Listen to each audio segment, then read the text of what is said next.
බුද්ධ පූජාව තියලා ගාථා කියන්න ඕනේ. මහෙන් නැහෙනවද?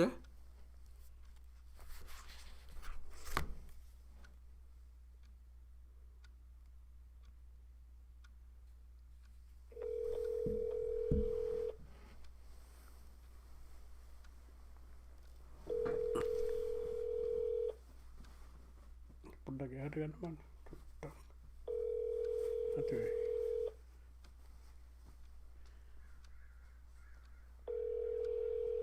ඉඳගන්න බං.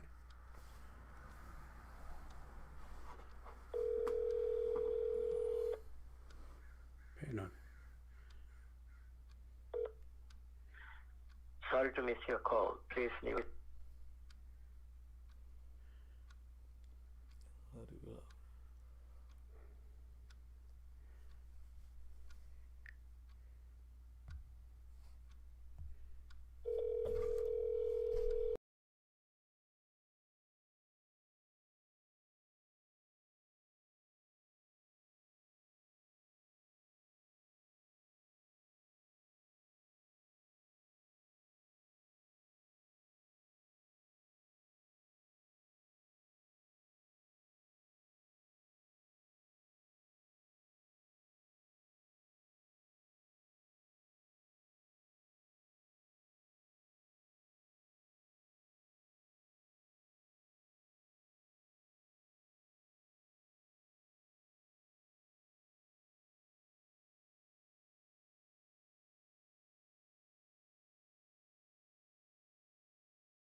සුබ ඇසල පුර පසළොස්වක් දිනයක් වේවා හැම දෙනාටම.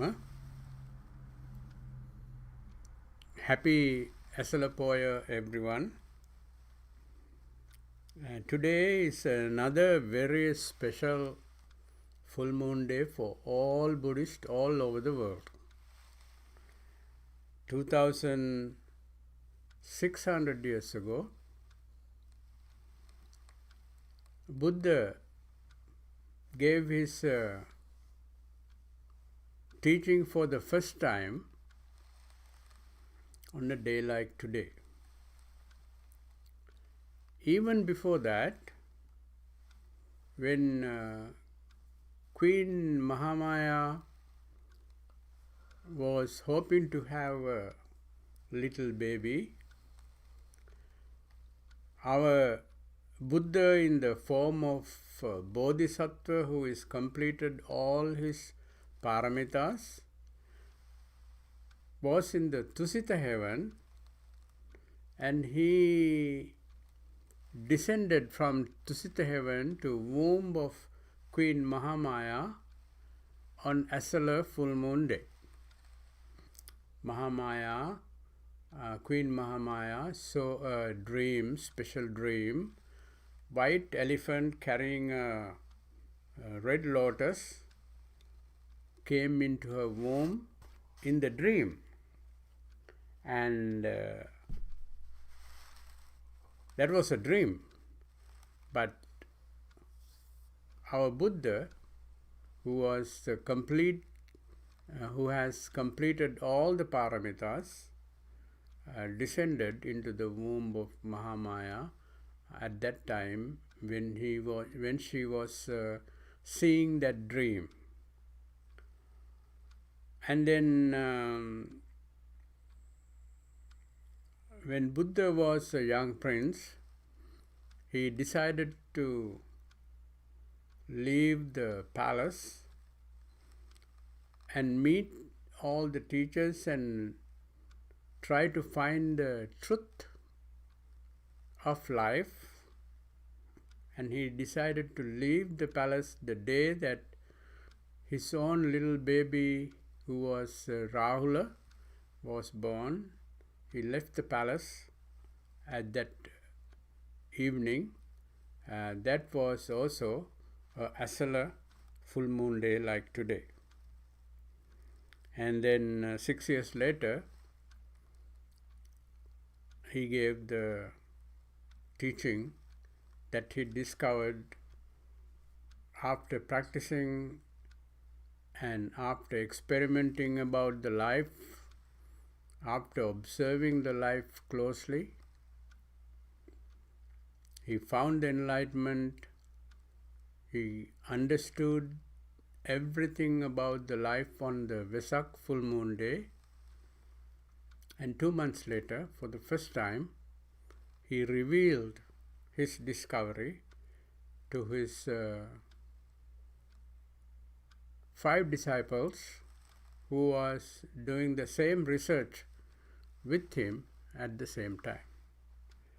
So on this very special occasion, Buddhists all over the world observe these special events by participating, by practicing in Dharma activities, learning and practicing of the Buddha's teaching. And today, our friends and the members of ABS Temple is also planning a whole day program, SIL program, we call it SIL retreat, for us to improve our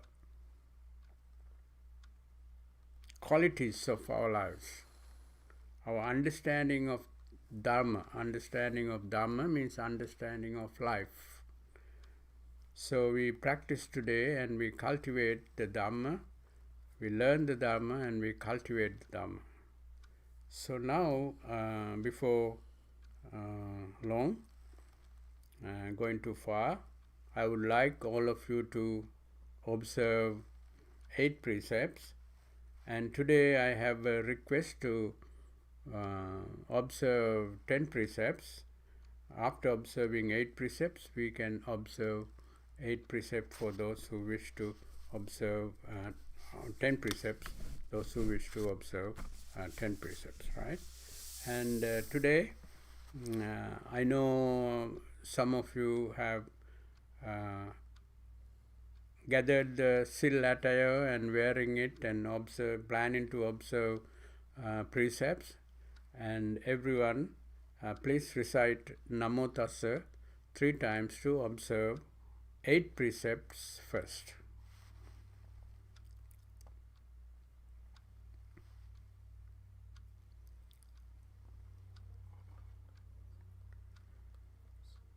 Buddhaṃ saraṇaṃ gacchāmi, Dhammaṃ saraṇaṃ gacchāmi,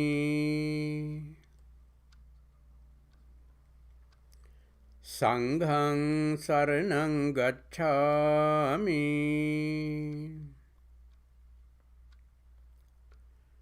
Dutiyampi buddhaṃ saraṇaṃ gacchāmi,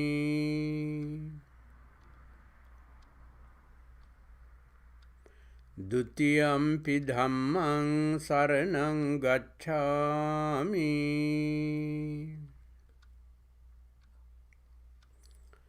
Dutiyampi saṅghāṃ saraṇaṃ gacchāmi,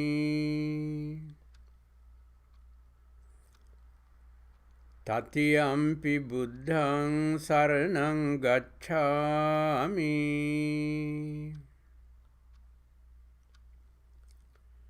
Tatiyampi dhammaṃ saraṇaṃ gacchāmi,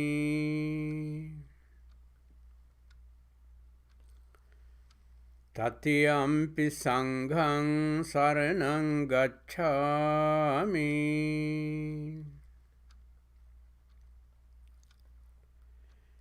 Ahaṃ bhante ajja imaṃ ca divasaṃ uposataṃ upavasāmi,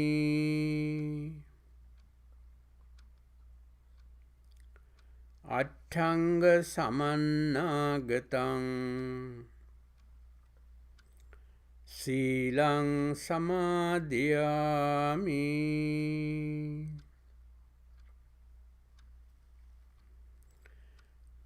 පානාතිපාතා වේරමණී සික්ඛාපදං සමාදියාමි.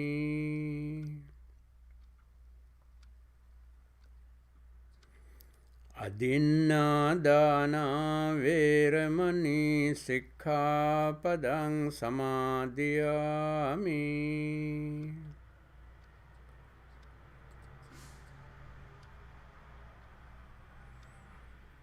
අබ්‍රහ්මචරියා වේරමණී සික්ඛාපදං සමාදියාමි.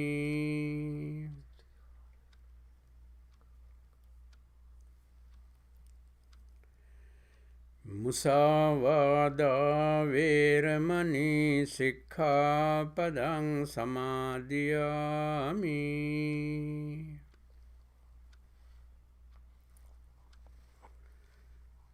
සුරාමේරය මජ්ජපමා දට්ඨානා වේරමණී සික්ඛාපදං සමාදියාමි.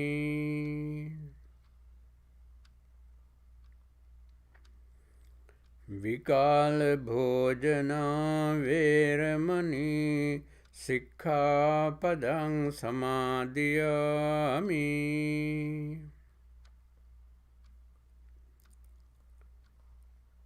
නච්ච ගීත වාදිත විසුක දස්සන මාලා ගන්ධ විලේපන ධාරණ මණ්ඩන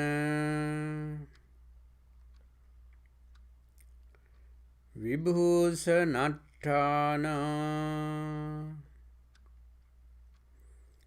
වේරමණී සික්ඛාපදං සමාදියාමි.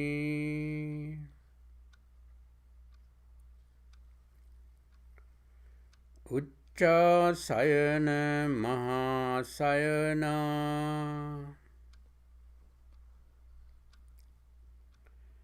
වේරමණී සික්ඛාපදං සමාදියාමි.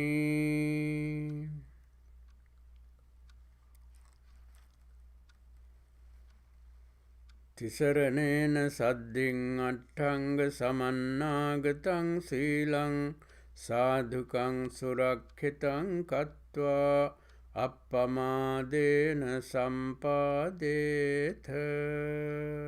Everyone please say sadhu, sadhu, sadhu. Now those who wish to observe 10 precepts, this is the time. Please recite Namo Tassa. Everyone else can join reciting Buddhaṃ Saraṇaṃ Gacchāmi all the way up to Tatiyampi Sanghaṃ Saraṇaṃ Gacchāmi. They can join, and they only don't observe precept again because you already observe 8 precepts. For those who observe or planning to observe 10 precepts, please recite Namo Tassa 3 times.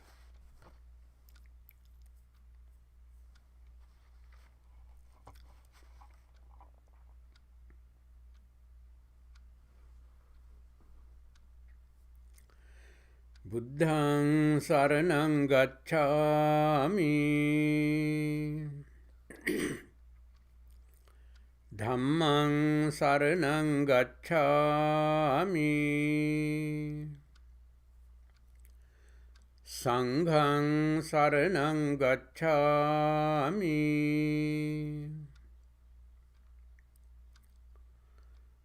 Dutiyampi Buddhaṃ Saraṇaṃ Gacchāmi.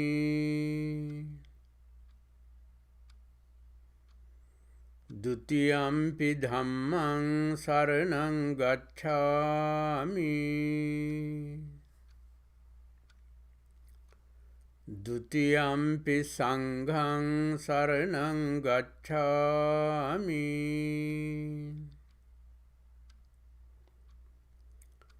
Tatiyampi buddhang saranang gacchami.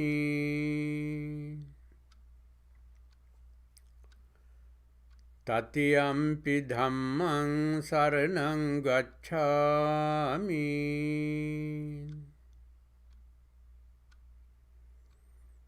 Tatiyampi sanghang saranang gacchami.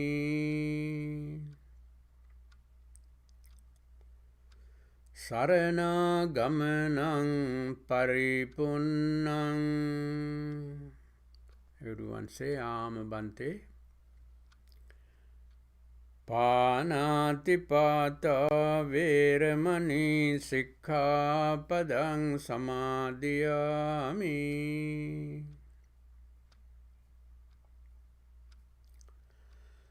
Adinādāna veramani sikkhapadang samadhiyami.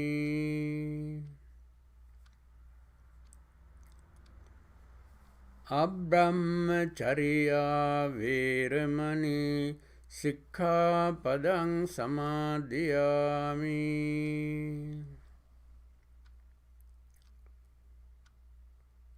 Musavada veramani sikkhapadang samadhiyami. Surameraya majjapama datthana veramani sikkhapadang samadhiyami.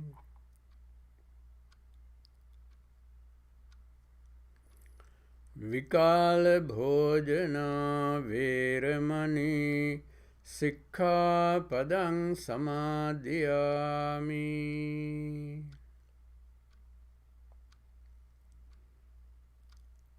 Nachcha gita vadita visuka dassana veramani sikkhapadang samadhiyami. Mala gandha vilepana dharana mandana vibhusanattana veramani sikkhapadang samadhiyami.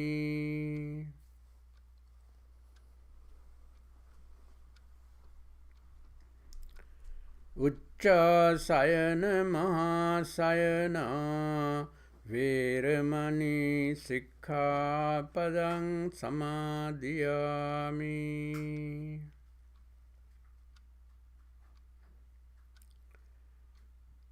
Jata rupa rajata patiggahana veramani sikkhapadang samadhiyami.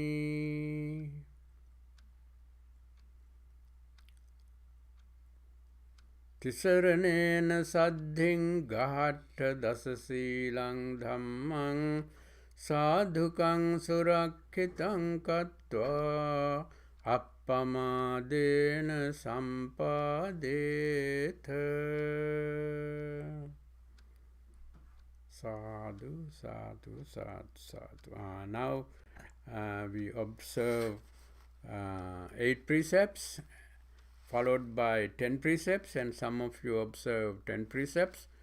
Now in the future precept retreats, you also know that you can observe 10 precepts if you wish, because practicing 10 precepts is the common habit of those who practice 8 precepts for a while, and this is a little bit higher step of practice of Sila.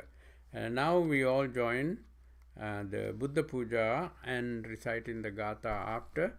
Bhante Shanta has prepared the Buddha Puja, morning Buddha Puja, and everyone join the Buddha Puja together with us by reciting Gathas, starting with Yatipiso. Yatipiso Bhagava Arahang Sam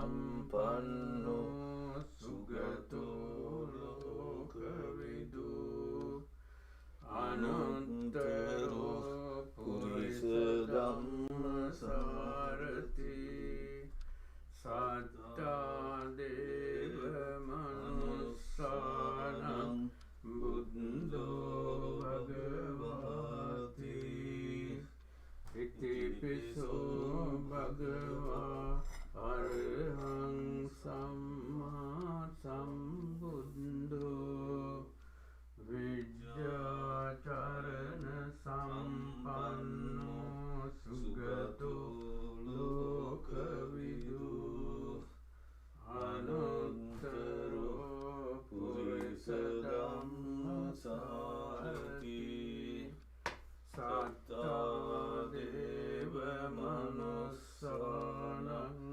buddho bhagavati itipiso bhagava arhang samma sambuddho vidyacharana sampanno sugato lokavidu anuttaro purisa dhamma sarati satta deva manussanam buddho bhagavati sadhu sadhu sadhu.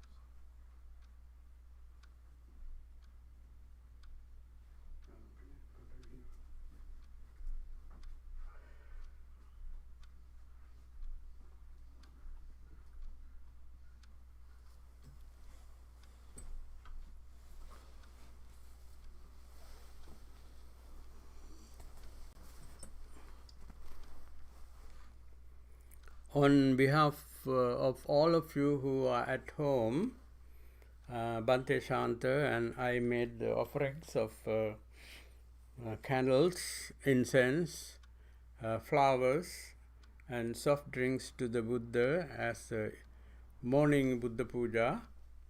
And now we join together and recite gathas to dedicate all these offerings to the Buddha, thinking, by the power of the merit that we generate, may we always be happy and joyful together with our family and children and all the other friends. And may all our deceased family members also be able to receive the merit that we are generating on this Esala full moon day by making offerings to the Buddha and by reciting the gathas that is related to the infinite virtues of the Buddha. And with those compassionate, kind feelings about ourselves and our family members and relatives, let us dedicate these offerings to the Buddha, knowing that we definitely generate a lot of positive results from any offerings to any enlightened person in the world, but there is no one comparable to Buddha who is worthy of receiving our offerings, whatever we have earned to offer. And therefore, not only in the morning, during the lunchtime we make offerings to the Buddha, and then in the evening we make offerings to the Buddha, mainly because although there are millions of people who are able to share whatever they have with others, only few of us are aware of the Buddha and aware of the value of the Buddha. And so people who are fully aware of the virtues of the Buddha, like us, are always ready to share whatever we have with the Buddha, Dhamma and the Sangha. So therefore today අපි හැමදෙනෙක්ම අප විසින් සකස් කරගත්තා වූ මේ මල් පහන් සුවඳ දුම් ගෙලම්පස බුද්ධ පූජාව අපගේ තිලෝගුරු බුදුපියාණන් වහන්සේගේ නවාරහදී බුදුගුණයන්ටම පූජා කරමු පූජා වේවා. මේ පූජාවෙන් ජනිත වන්නා වූ පින්වල බලයෙන් අපටත් අප හැමදෙනාගේම නමින් නැසීමේ පරලෝකීය සියලුම නෑදෑ හිත මිත්‍රාදීන්ටත් ඒ වගේම අපේ පවුල්වල දූ දරුවන් දෙමාපියන් ආදී තාමත් ජීවත් වන අප සමග ඉන්න අනිකුත් අයටත් මේ පින් පිහිටීමෙන් ඒ අයගේ ජීවිතත් වාසනාවන්ත වේවා. not only in this life, even in the future lives until we attain Nibbana. May the merit that we are generating through these offerings be always helpful for all of us, and may we always be happy and joyful, and finally may we all attain ultimate peace, which is Nibbana, as a result of all these offerings that we have been doing in our life and we will be doing in the future. With these thoughts in our mind, please join with us to recite gathas. Namo tassa bhagavato arahato samma sambuddhassa. Namo tassa bhagavato arahato samma sambuddhassa. Namo tassa bhagavato arahato samma sambuddhassa. Iti piso bhagava arahang samma sambuddho vijjācarana sampanno sugato lokavidu anuttaro purisa dhamma sarati sattā deva manussanam buddho bhagavati sakkhato bhagavata dhammo sandittiko akaliko ehipassiko opanayiko paccattam veditabbo viññāhiti supatipanno bhagavato sāvaka sangho ujupatipanno bhagavato sāvaka sangho ඤායපටිපන්නෝ භගවතෝ සාවක සංඝෝ සාමීචිපටිපන්නෝ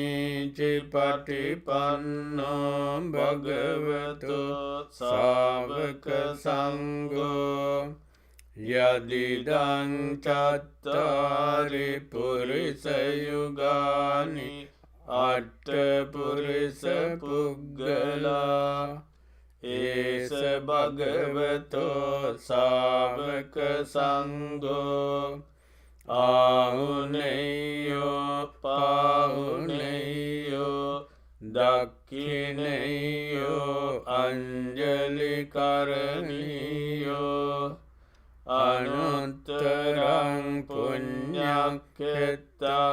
ලෝකස්සාති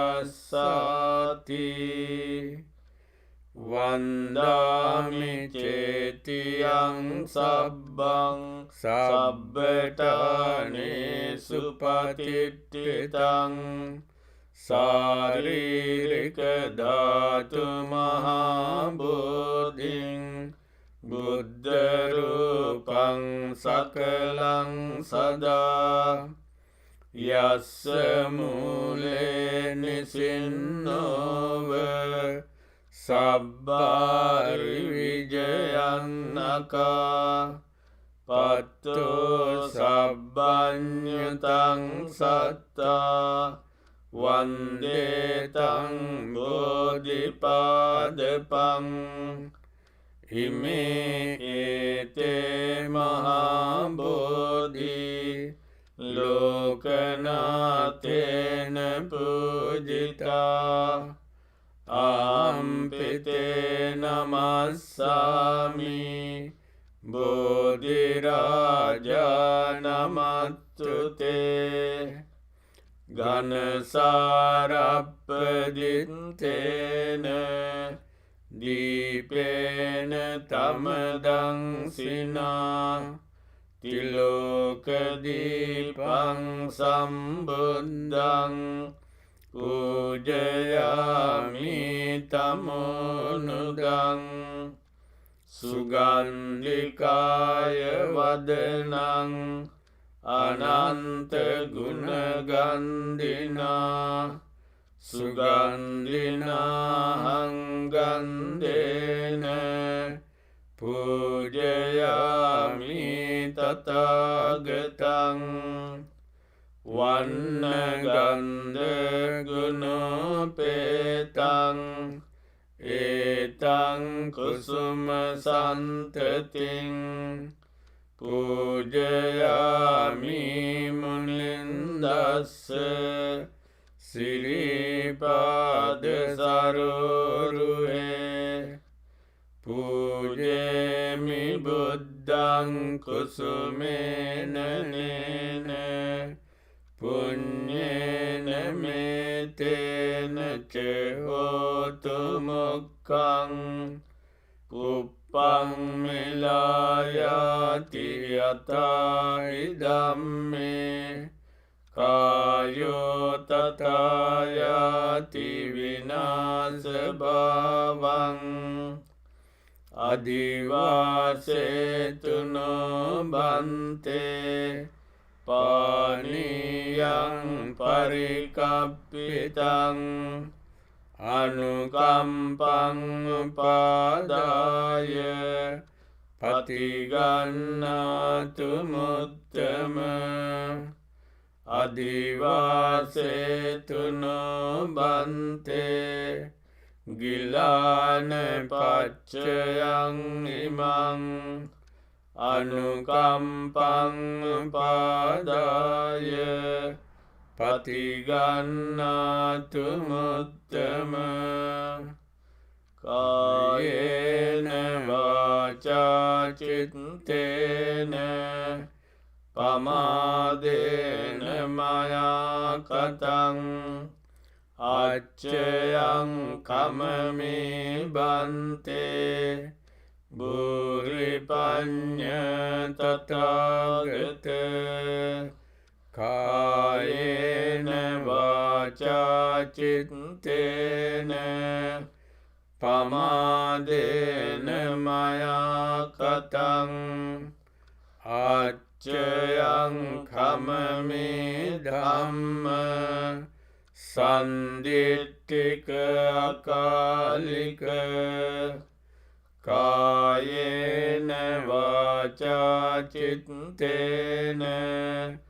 පමාදේන මයා කතං අච්චයං කමමේ සංඝ සුපටිපන්න අනුත්තර sadhu sadhu sadhu. Now we recite Metta Sutta for two reasons.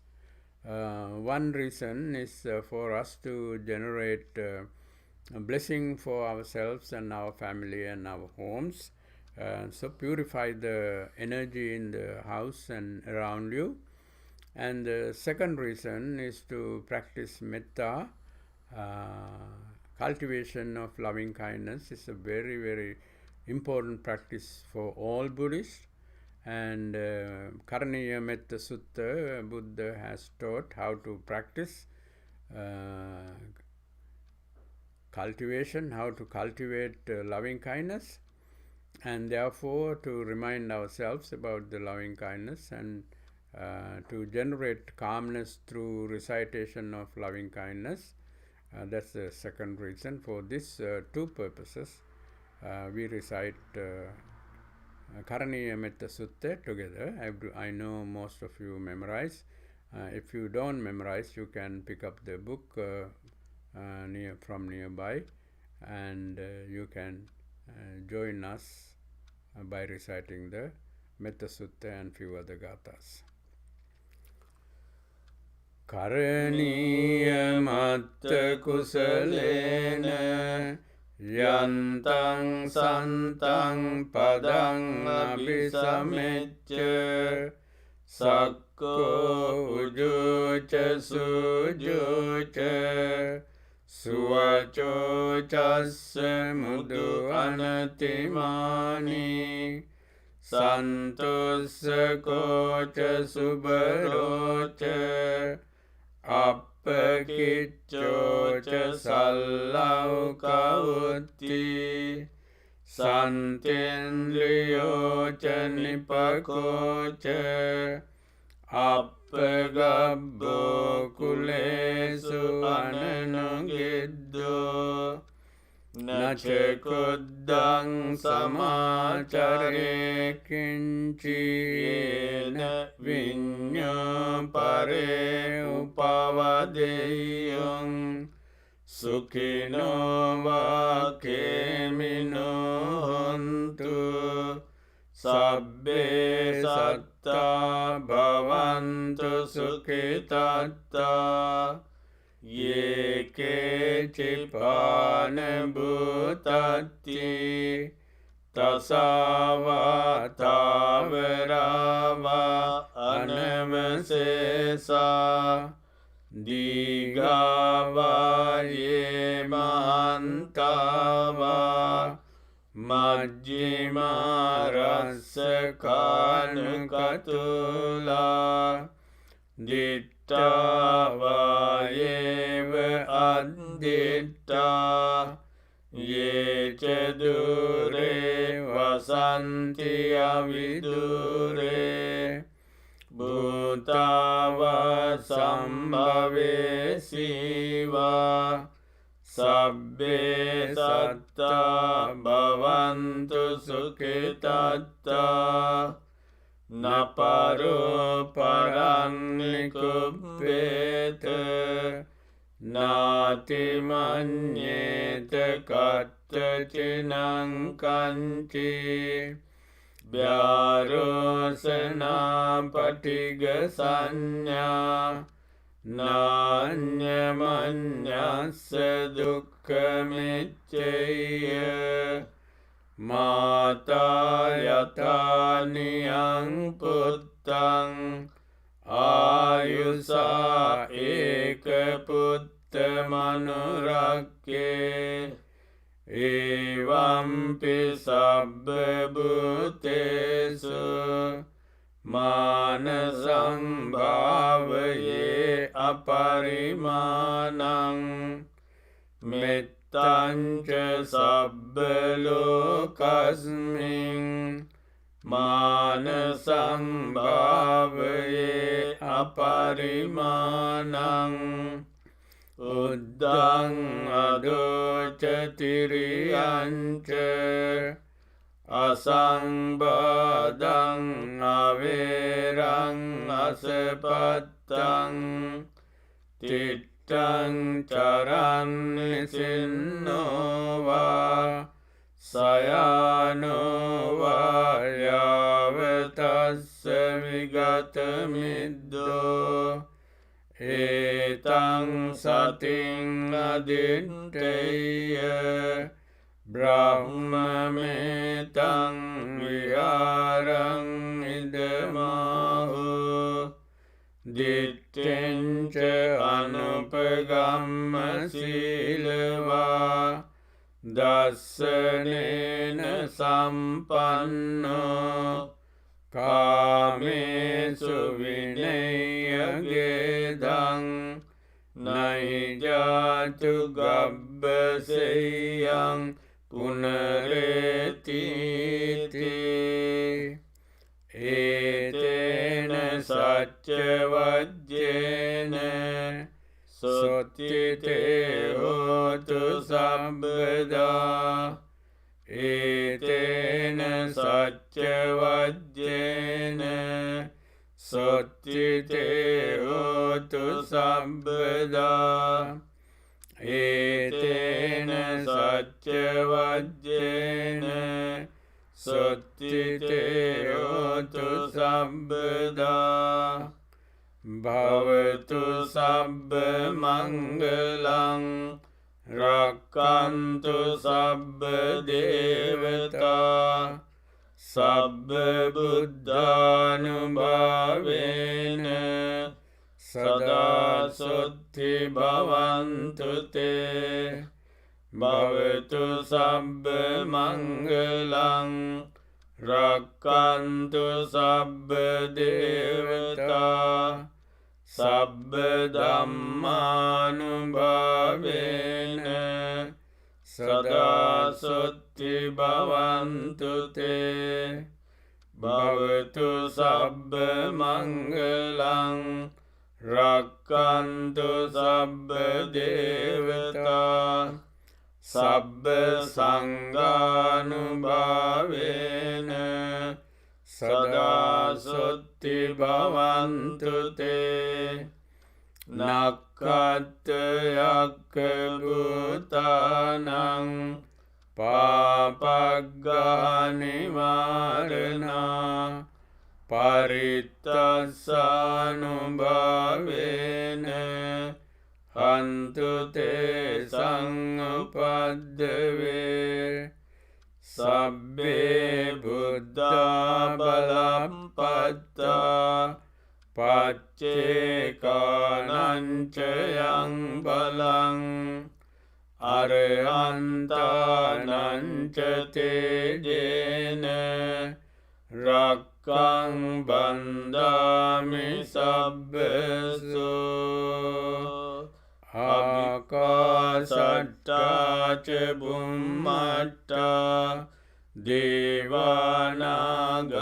mahiddhika punyantang anumoditva Chirang rakkantu loka sasanang akasatta ca bummatta devanaga mahiddhika punyantang anumoditva chirang rakkantu desanang akasatta ca bummatta devanaga mahiddhika punyantang anumoditva chirang rakkantu no sada idamme ñātīnaṃ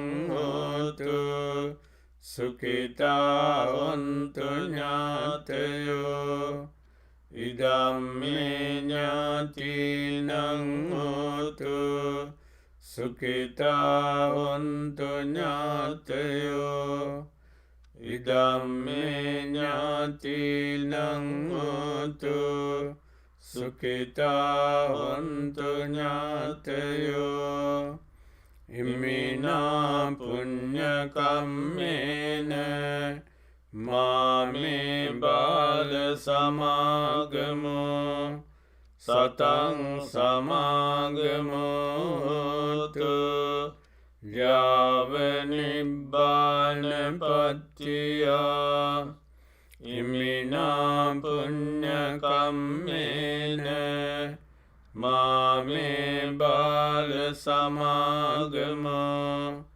sataṃ samāgamo hotu yāva nibbāna pattiyā imminā puñña kammena māme bāla samāgamo sataṃ samāgamo hotu yāva nibbāna pattiyā sadhu sadhu sadhu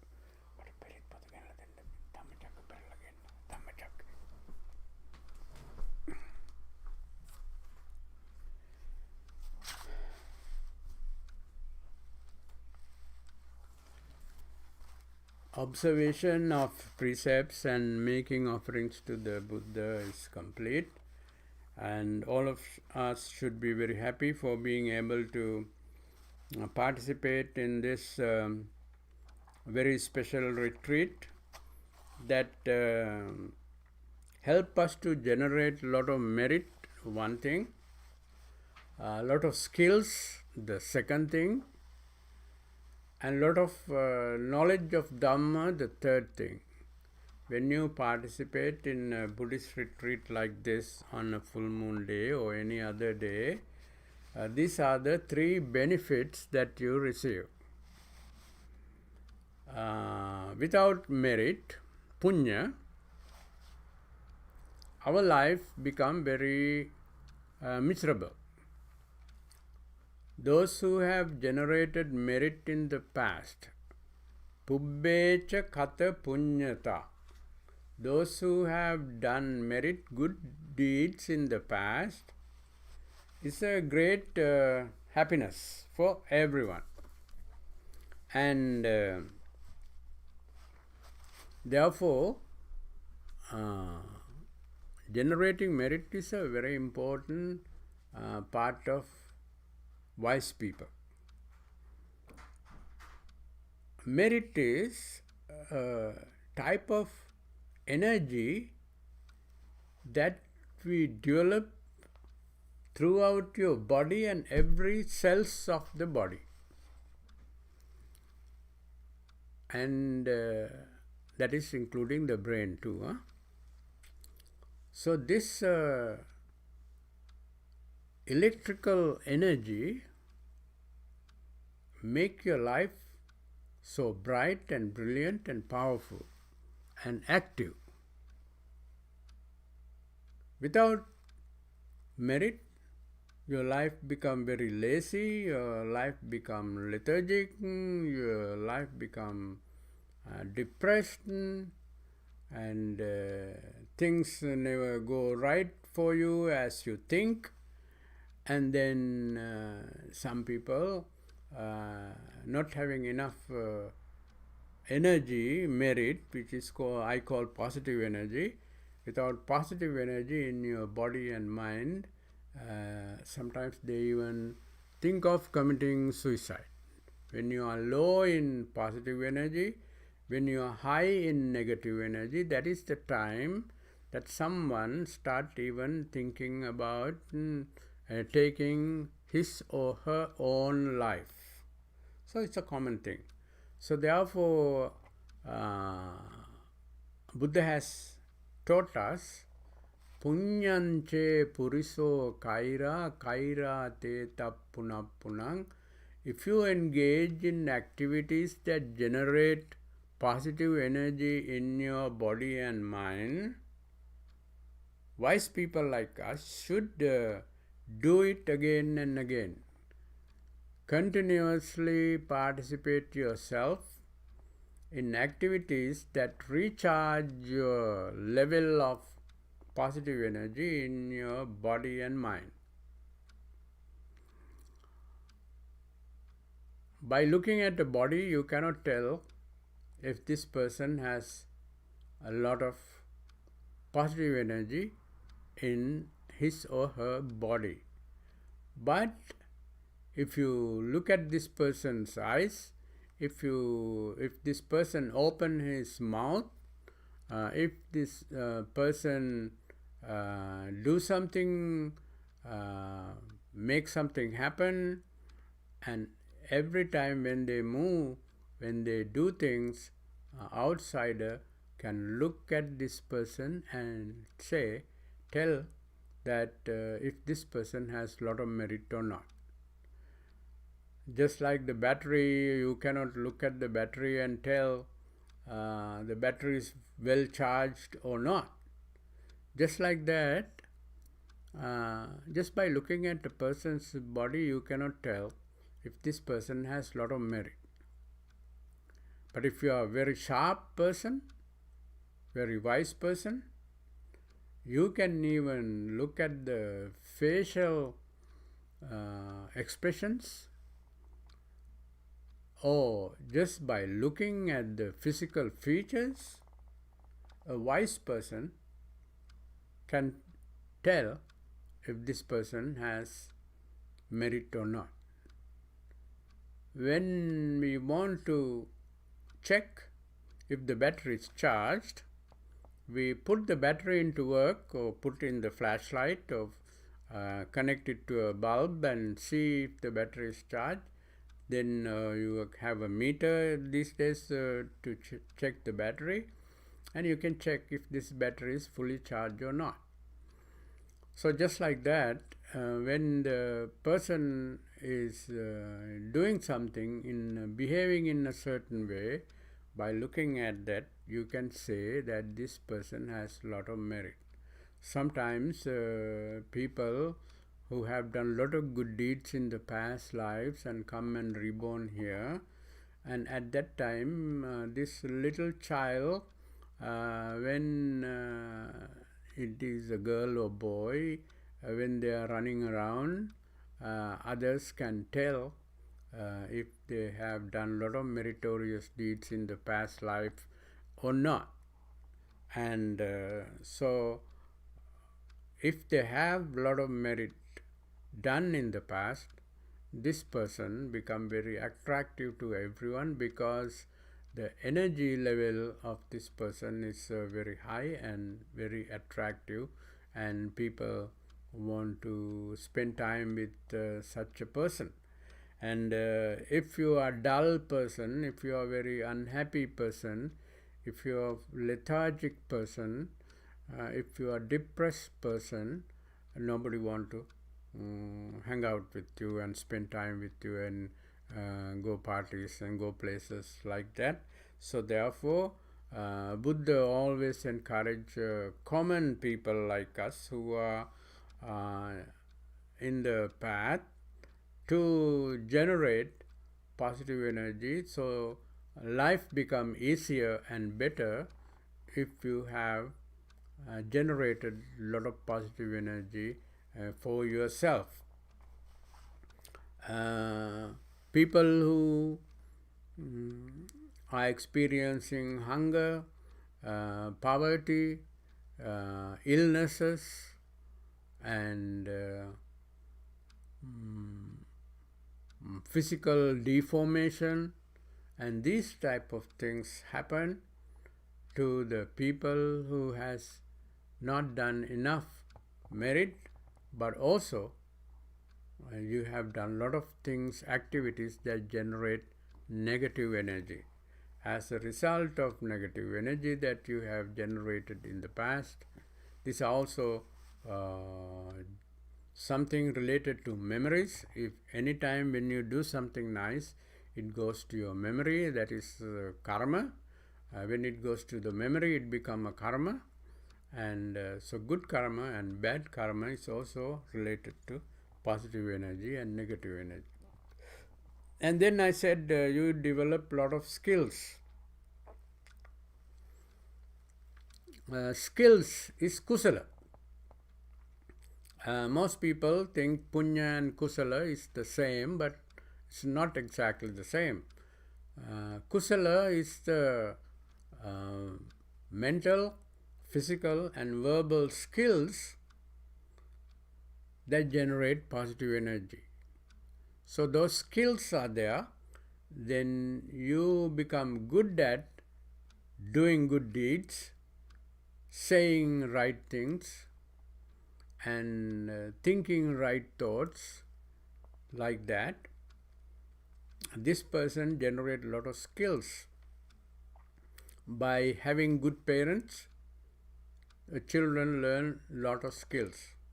By associating with good friends, hanging out with good friends, they can learn a lot of good skills. How to respect others, how to keep the house clean, how to keep the life clean, how not to engage in certain negative activities. Those are skills. So that's kusala. But kusala are directly related to punya, because those who have skills are the one who generate a lot of merit, punya. Okay, then the third thing I mentioned was, on a retreat like this, you accumulate a lot of knowledge, a lot of wealth. Knowledge can be anything, but from the Buddhist point of view, knowledge, the highest knowledge, accumulation of knowledge is encouraged by the Buddha anyway, but he also emphasized the knowledge that is ultimate, that means so special. That knowledge is called knowledge about your own self, your own life. If you know how your life works, that's a good knowledge, because you can maneuver your life correctly. That means you can decide what to do, what is not to do. When you have the knowledge of your own life, when I do this, this would be the result. It is going to hurt me. It's going to be hurtful for me physically and mentally. Therefore, I don't want to do it. This is something good that I do. It is beneficial to myself and it is beneficial to my family. And that way,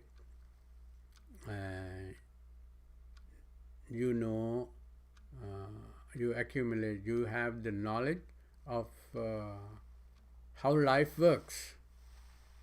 This word is very famous in Buddhism, how life works. Knowledge of how life works is called Dhamma. Buddha taught Dhamma. So we are learning Dhamma. We are learning Dhamma means we are learning about our own life, how our life operates. And we know all the secrets about our lives.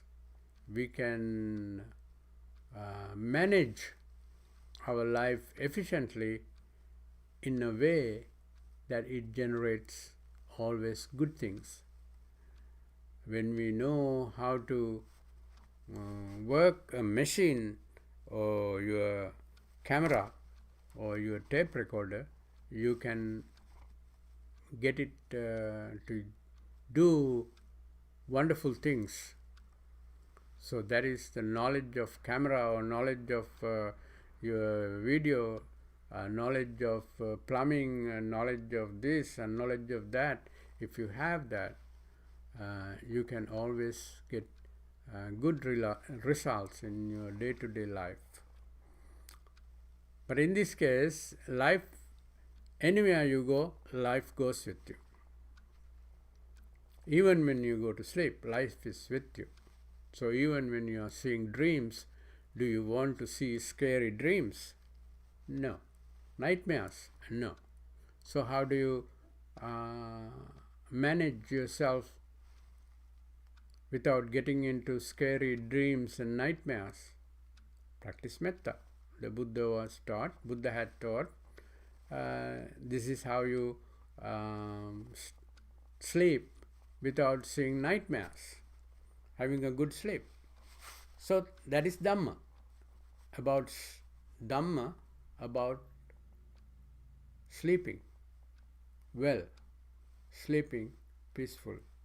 So therefore, that is the knowledge of Dhamma. So we generate merit today, we generate skills today. Observing precepts and staying without breaking precepts is a great skill. Okay, so if we have time, we can discuss why it is a skill. And then the third thing that we do is to accumulate knowledge, wisdom, Dhamma knowledge.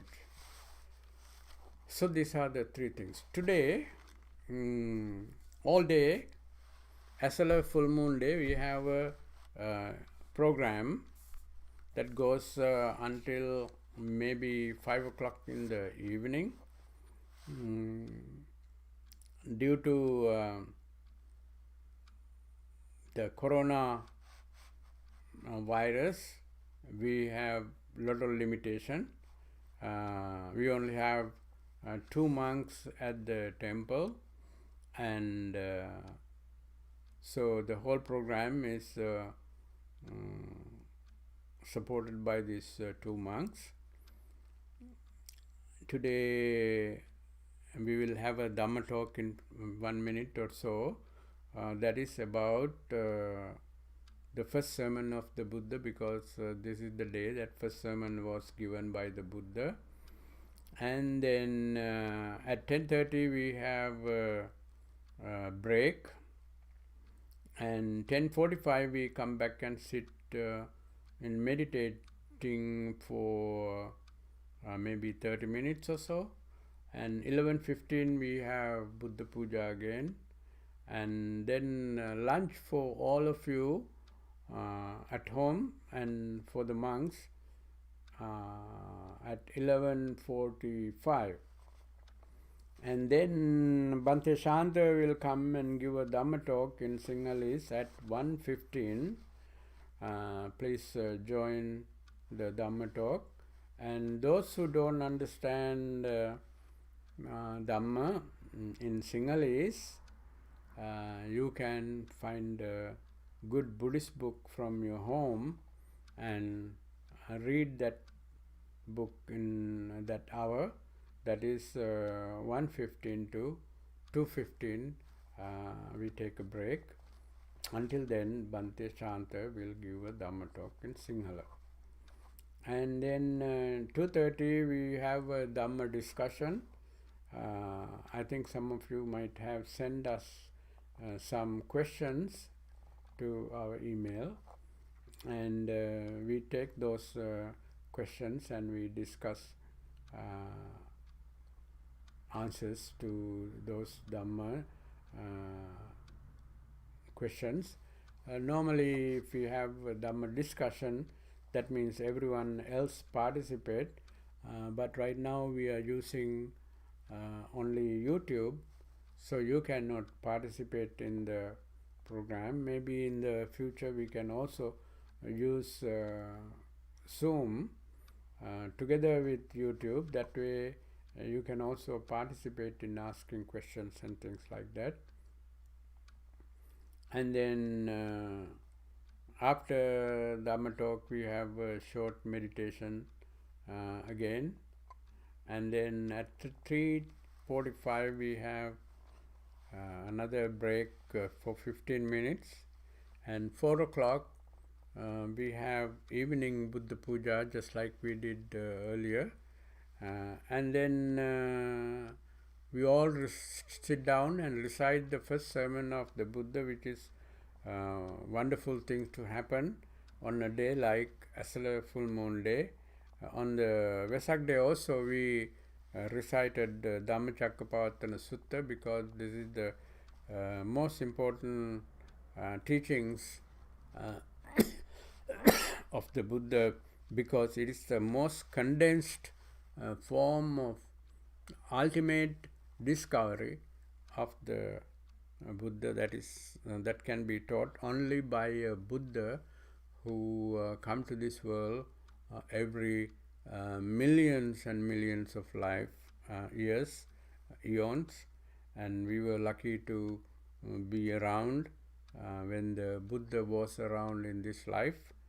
And we recite Dhammacakkappavattana Sutta, and before 5:15 or something, we will complete the program.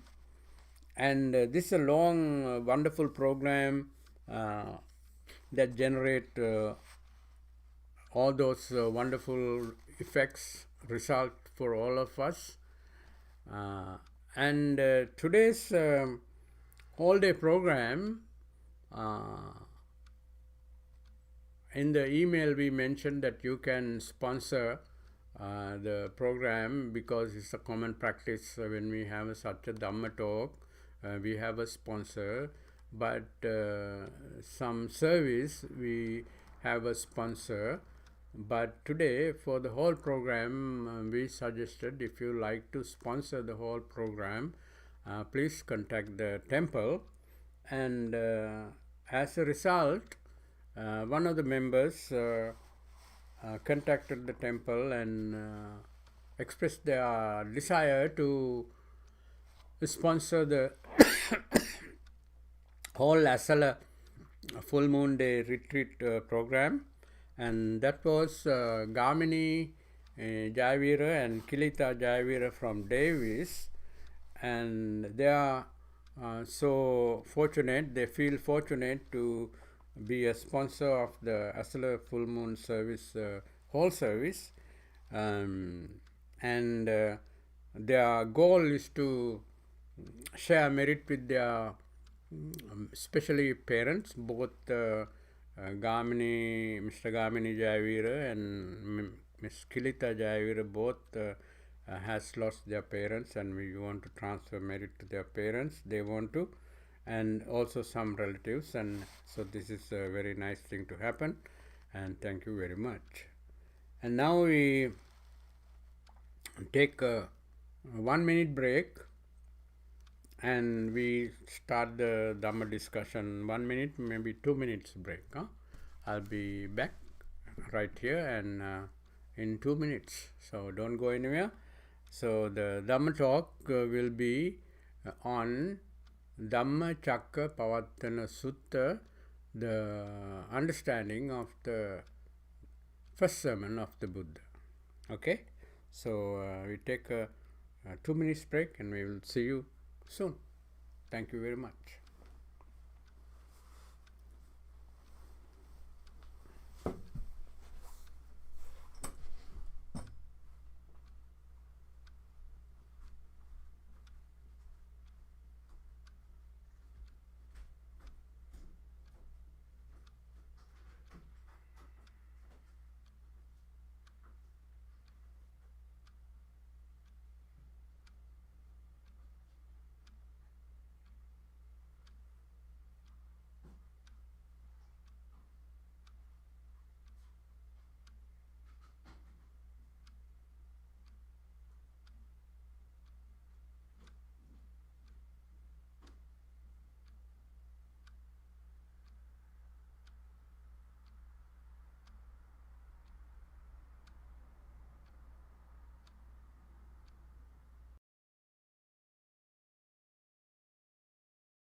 Okay, welcome back everyone.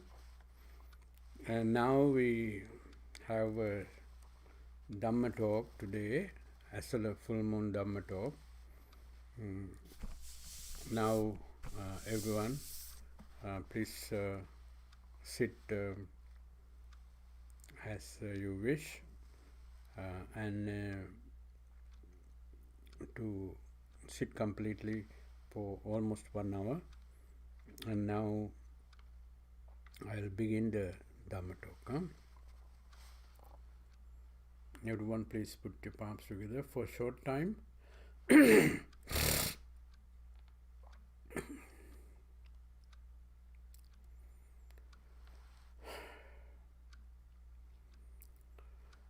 Samanta Chakravalesu Atra Gachantu Devata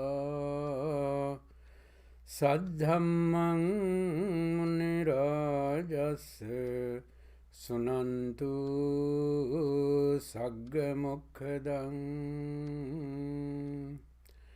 Dhammasavana Kalu Ayang Bhadanta Dhammasavana Kalu Ayang Bhadanta Dhammasavana Kalu Ayang Bhadanta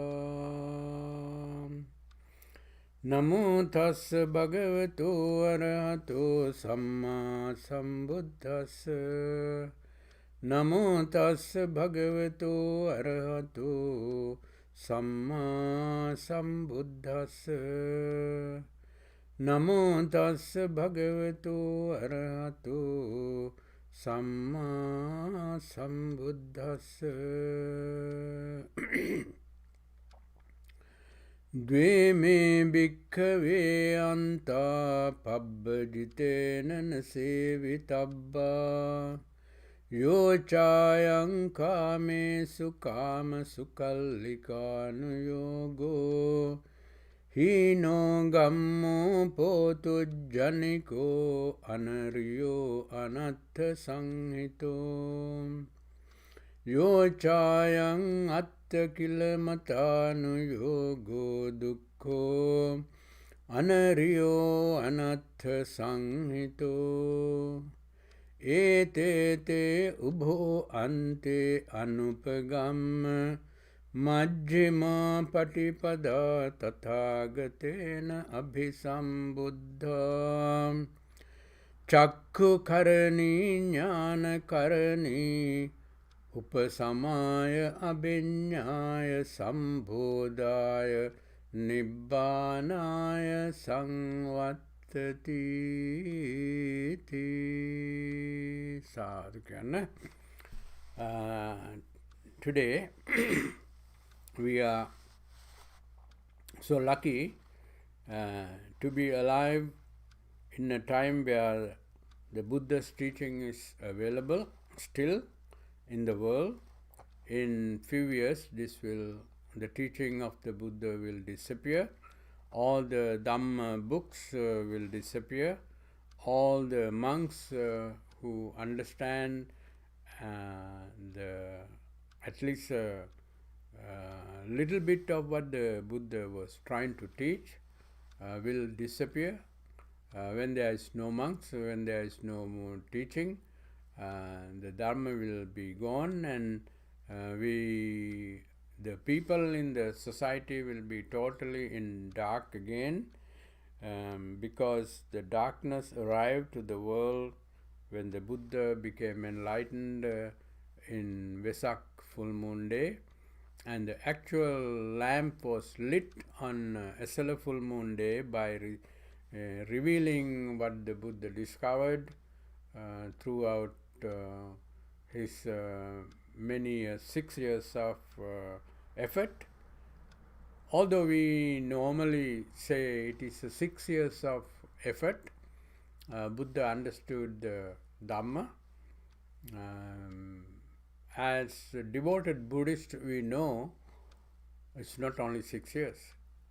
He had been training himself for millions of lifetimes to realize what he realized under the Bodhi tree this time on the Vesak full moon day. So it's an accumulation of knowledge for many lifetimes. And we call Buddha became enlightened on the full moon day because when there are puzzle that has thousands and thousands of pieces, and to put these pieces together it takes a long time. And when the last piece of the puzzle was put together to the main puzzle, and then every little thing is completely clear of the puzzle. So I'm talking about these puzzles that it's a jigsaw. Anyway, these pieces of the puzzle that we put together, that kind of puzzle. So the Buddha had been putting all these puzzles, the puzzle of life, that is what we're talking about, to put together. And when the Buddha saw completed the whole puzzle, the last piece of the puzzle was put together, and that's the day that we call Buddha became enlightened.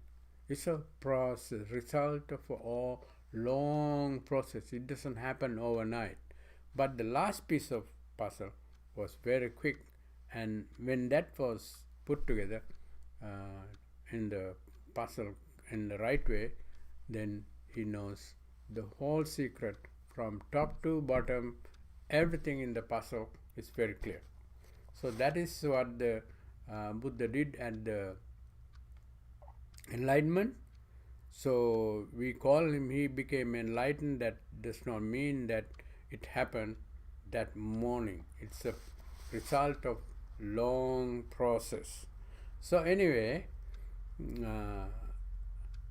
after he became enlightened, he was not even sure if there's anyone who is going to understand what he understood, because it is the ultimate knowledge of the whole universe that no one else in the world can even have an idea of what this Dharma is, because people in the world are not evolved enough to understand something like that unless someone like the Buddha clearly explains every little detail, and then people have the ability to understand it. At the beginning, Buddha thought no one is going to understand, therefore there's no point of me going to talk. And that's why, remember, the Brahma came to see the Buddha and said, "Venerable Sir, don't think like that, because there are a lot of people who are like lotuses under the water. Some lotuses are very bottom of the lake water, and some of them are a little bit higher, some of them are up very close to the level of water, and when the sun rises, they will come out quickly and bloom."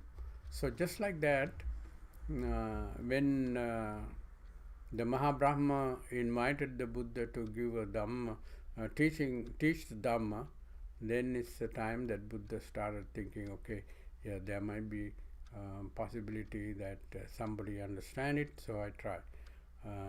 Otherwise, there's no point of trying, because this is a completely different knowledge than people are used to. People are used to knowledge that is like material knowledge, that sciences, how to build homes and how to produce weapons and things like that. Those are the knowledge that they developed even at that time. So therefore, this is a completely different knowledge. And therefore, different, not only different, is so valuable to every human being. It is also something that knowledge increase the quality of life instantly. If you understand and if you practice the Dhamma, the benefit is immediate, not later on. And you can see for yourself in real life, in real time, here and now, Sanditthiko, Akaliko, the benefit is immediate, Akaliko, Ehi Passiko, Buddha's teaching you have to, is something that invites you to come and see for yourself. Openaiko, that means always move you forward to be realized by oneself. That means I have to understand it for myself and nobody else can understand it for me. And that is the type of Dhamma that we are talking about. So the Dhamma is the most rare thing in the world, because knowledge of life is the one that everyone in the world is trying to find out, but they always find maybe little fragments, sections of what life is. But Buddha was the first one and the last one to figure out A to C of life, A to Z of life, from beginning to the end. All the little detail is discovered by the Buddha, and until that day he understood the A to C of life.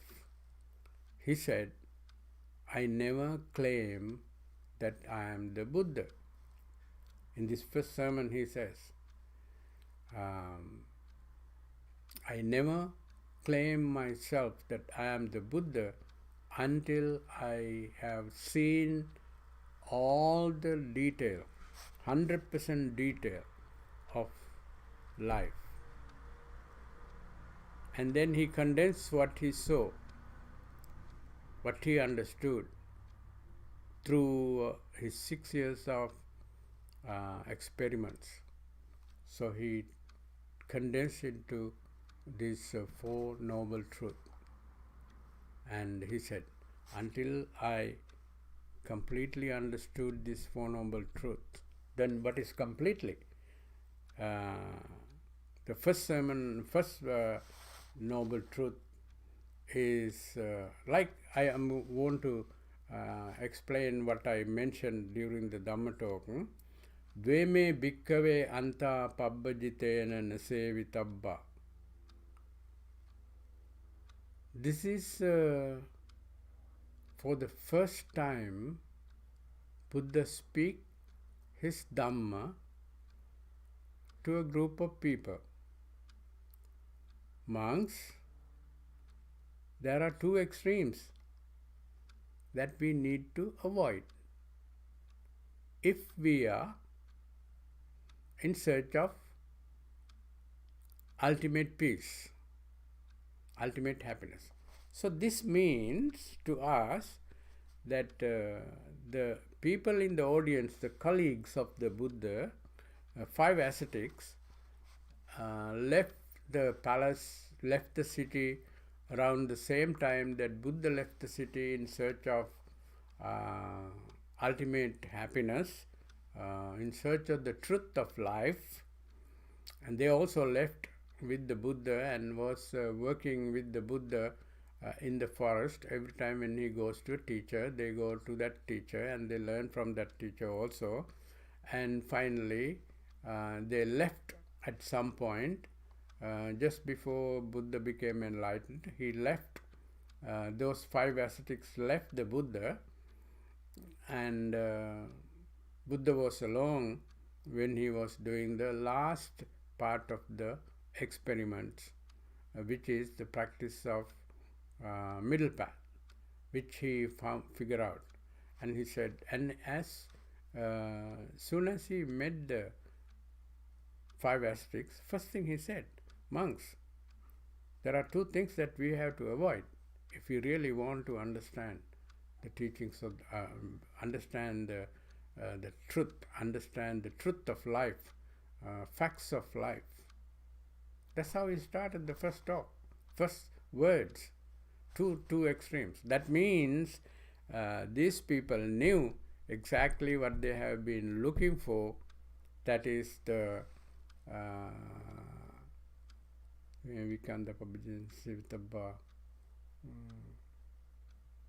that if you are looking for final truth of life. Anyway, so we have made mistakes in the last 6 years. He was indirectly telling the people, we have been making mistakes, but I finally figured out those are wrong, and this is the correct way to practice. This is the correct way to figure out the method of experiment. This is the real method of experiments. If you use this method, then you will be able to figure out the results, find the perfect knowledge that we want. Anyway, so this is how Buddha said, we did this wrong, we did this wrong, but I figure out what is right. What is the right one? Majjhima patipada tathagatena abhisambuddha. This Tathagata has realized the Majjhima patipada, the middle path. For the first time, you hear the word middle path in this first sermon and first sentence, first 2 sentences. This is wrong, but this is right. What is right? Practice of middle path. So this whole teaching is all about method, how to cultivate the ultimate freedom from all suffering. That is a question that he won. When the Buddha was young and in the palace, he was thinking, how do we stop suffering? How do we stop suffering? This was not a new question for him. He had been thinking about this when he was young, and one time he mentioned in one of the suttas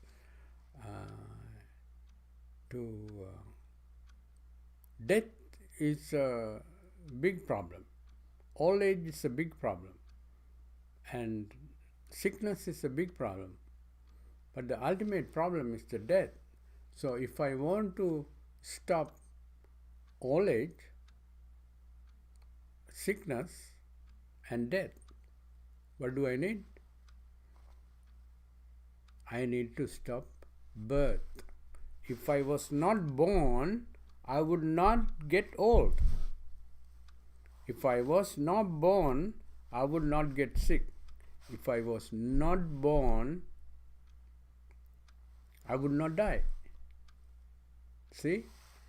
And this is one of his logic. When he was a young boy in the palace, maybe 25, 23, 24, he was thinking, how do we stop this suffering of life? So this is how he left the palace. He wanted to find out, how do I stop birth? if I want to stop all suffering that comes with the life, if you are born, you are going to get old. If you are born with a human body, you are going to die. Get sick. And then, if you are born, definitely you are going to leave everything, your family and every possession that you have, you will leave and go. And you don't want to leave everything and go. So, how do I stop birth? Because of birth, all this happens. If I stop birth, I can overcome all this. So now question is, how do I stop birth? So this is one of the major problems that he wanted to solve when he was a young man. And all the research were basically, one way to look at it is, how do I stop birth? So that this whole research of the Buddha during the 6 years in the forest with all the other colleagues was for the purpose of finding out how to stop suffering, how to stop suffering by stopping death, by overcoming death. He figured out, if you are not born, you are not going to die. So that means I have to find out a way, not only that you are not going to die, but also you are not going to be born again. So amazing, huh? So this is why he started monks. This way is not good way to find out. This way is also not good way to find out. Two ways. Atta Kilamatana Yoga and then Kama Sukhalikana Yoga. The enjoying sensual pleasure, extreme sensual pleasure is one way, one extreme, and going through, putting yourself through so much pain and suffering, Atta Kilamatana Yoga is a very common practice in India at the time, who were seeking enlightenment. For example,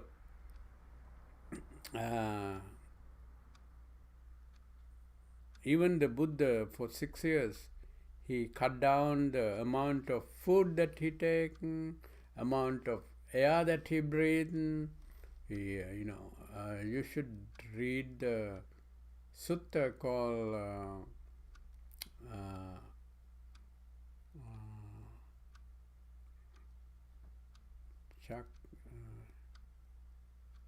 one of the suttas, two suttas, Buddha talk about how rigorous his practices were before he changed it to middle path.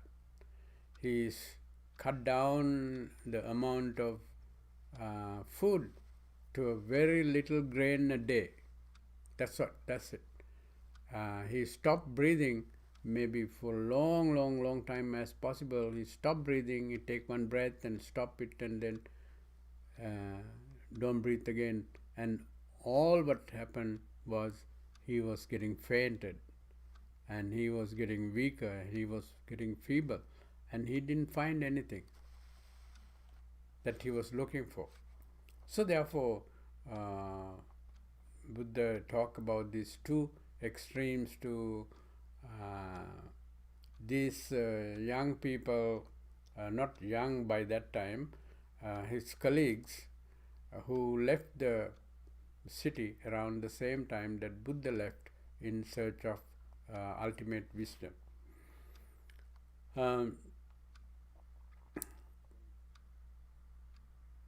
Anyway, so this two ascetics was not even ready to listen to him, because he gave up the traditional practices.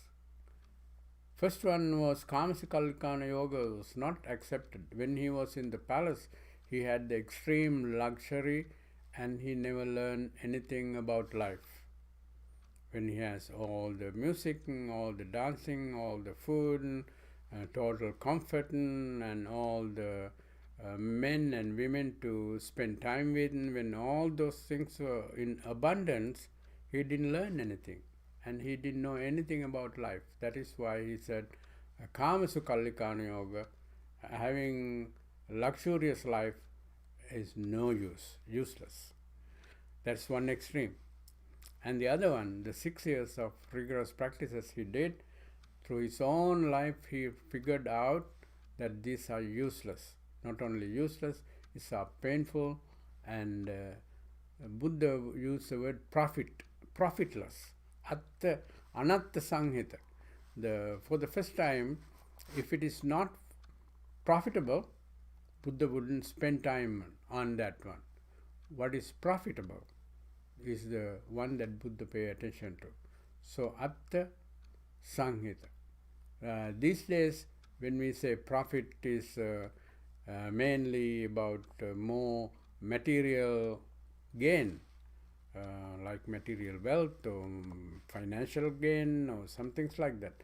But when the Buddha used the word profit, is for different person. What is the profit of your quality of your life? That's a wealth. That's the profit that Buddha used. So Anatta Sanghita, profitless. So this is the first thing that Buddha mentioned to the five ascetics.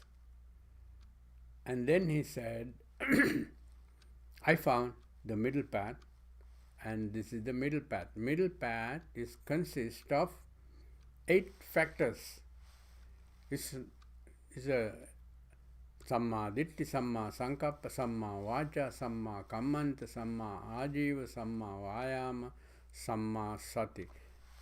These are the 8 things that help me to realize, to understand the real nature of life in complete form, in total detail. So therefore, Buddha was telling these people who are in the same research, these 5 ascetics, he was telling, five ascetics, he was telling, okay, we have been doing wrong, but this is the right way, and I want you to listen, I want you to follow and try it, so it will be profitable for you and profitable for everyone.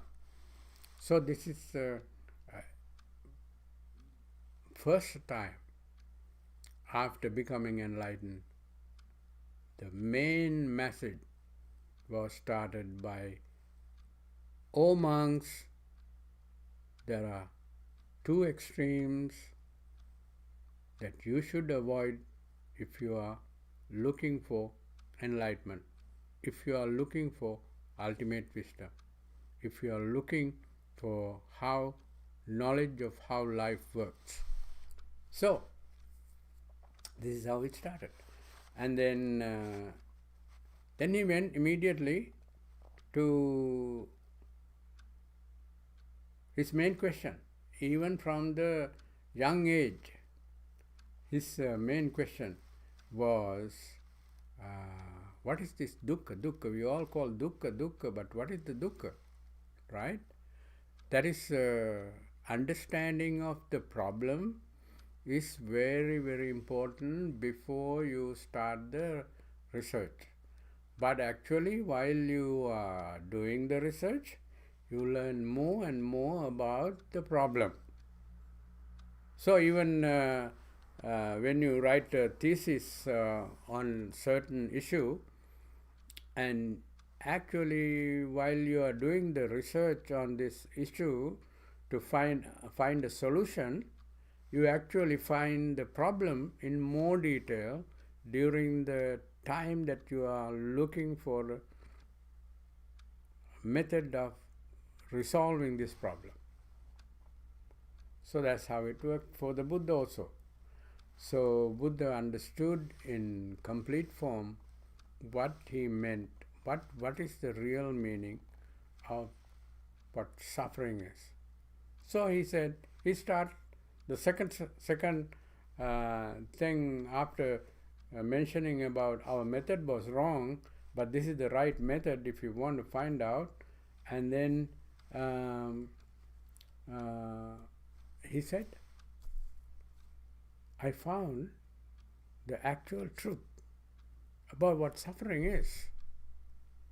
See, this is something that you have to understand.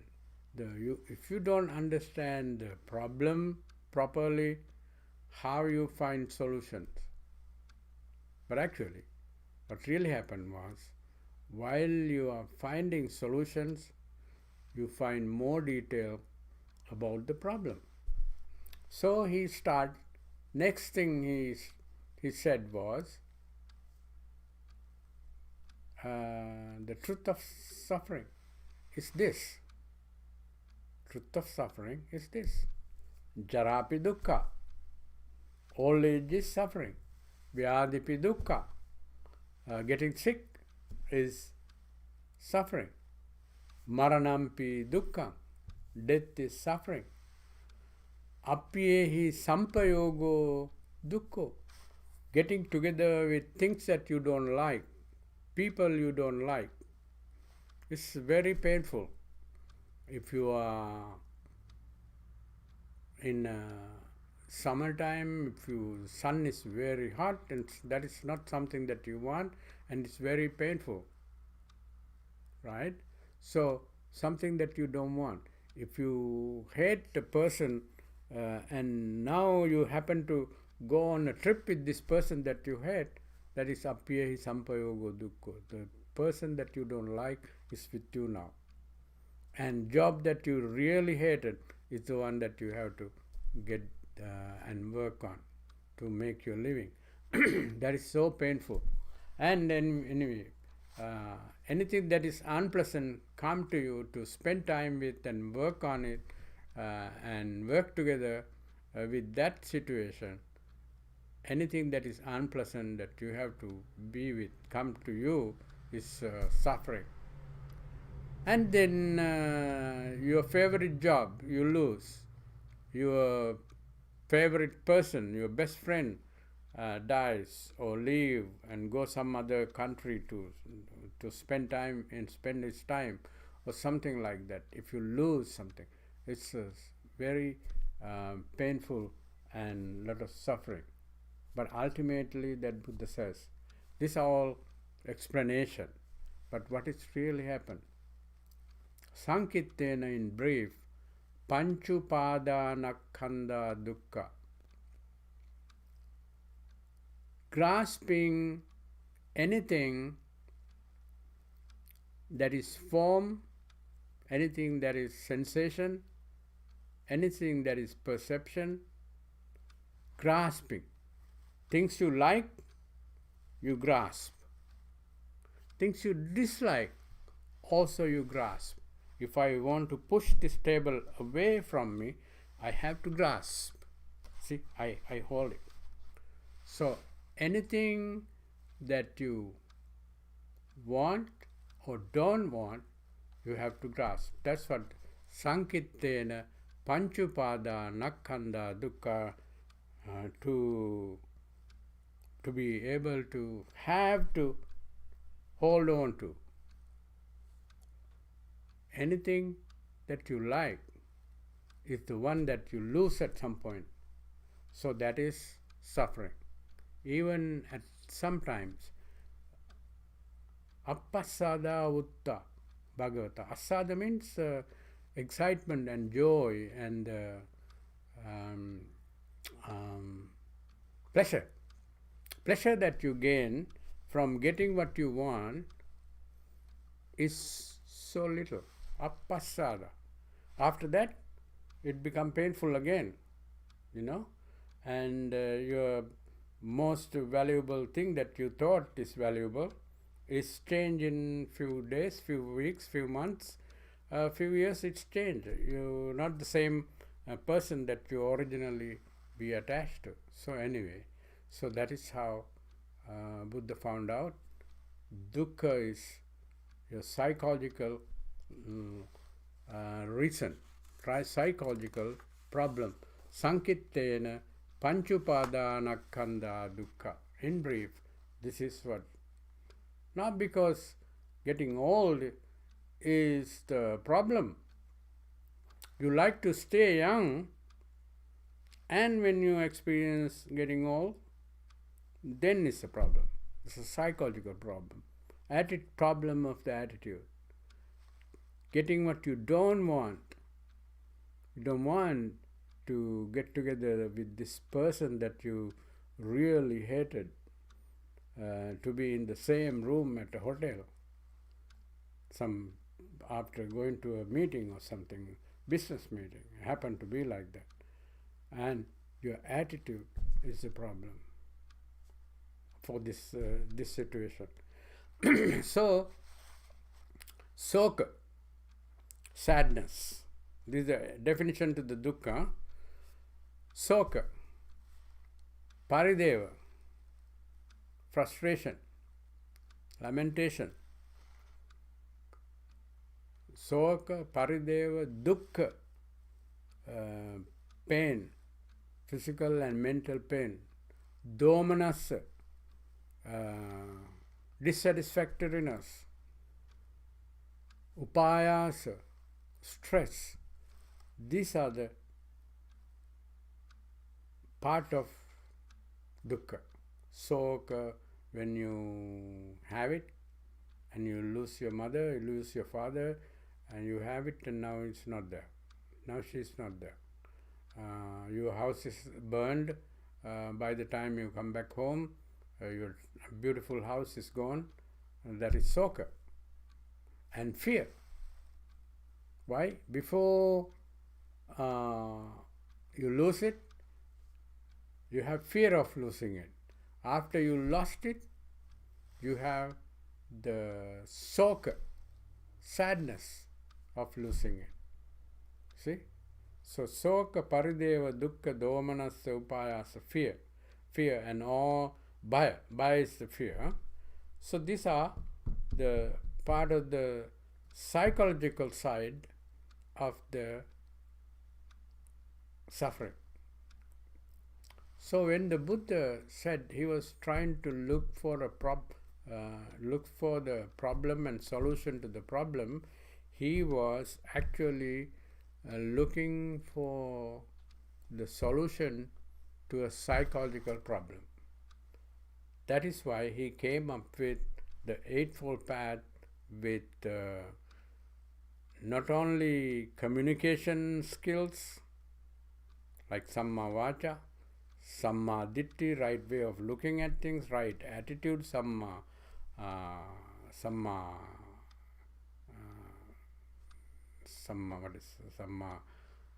ditti, samma sankappa, samma vaca, right way of using the language, and all these put together in the plan of finding the problem and eliminating the problem. So the problem number one, dukkha, was supposed to understood. So that's what the Buddha very clearly said. The problem, if you don't understand the problem, there is no way you can eliminate the problem or get rid of the problem. Because when you understand the problem, you know, oh, this problem, it's a solvable problem. It's not that beyond your scope. No.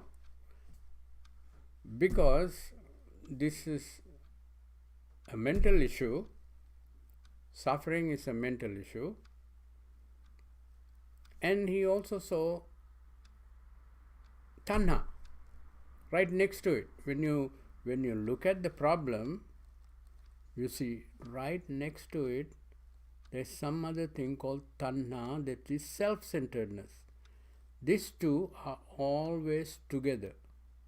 When this is going to be big, that means your tanha is going to be big, increase, your suffering increase. When you see suffering increase, and you also see self-centeredness also, when you see suffering is decreased, you also see self-centeredness is decreasing. Proportionately, when this is decreased 10%, this decreased 10% proportionately and simultaneously. When this is increasing, this increases.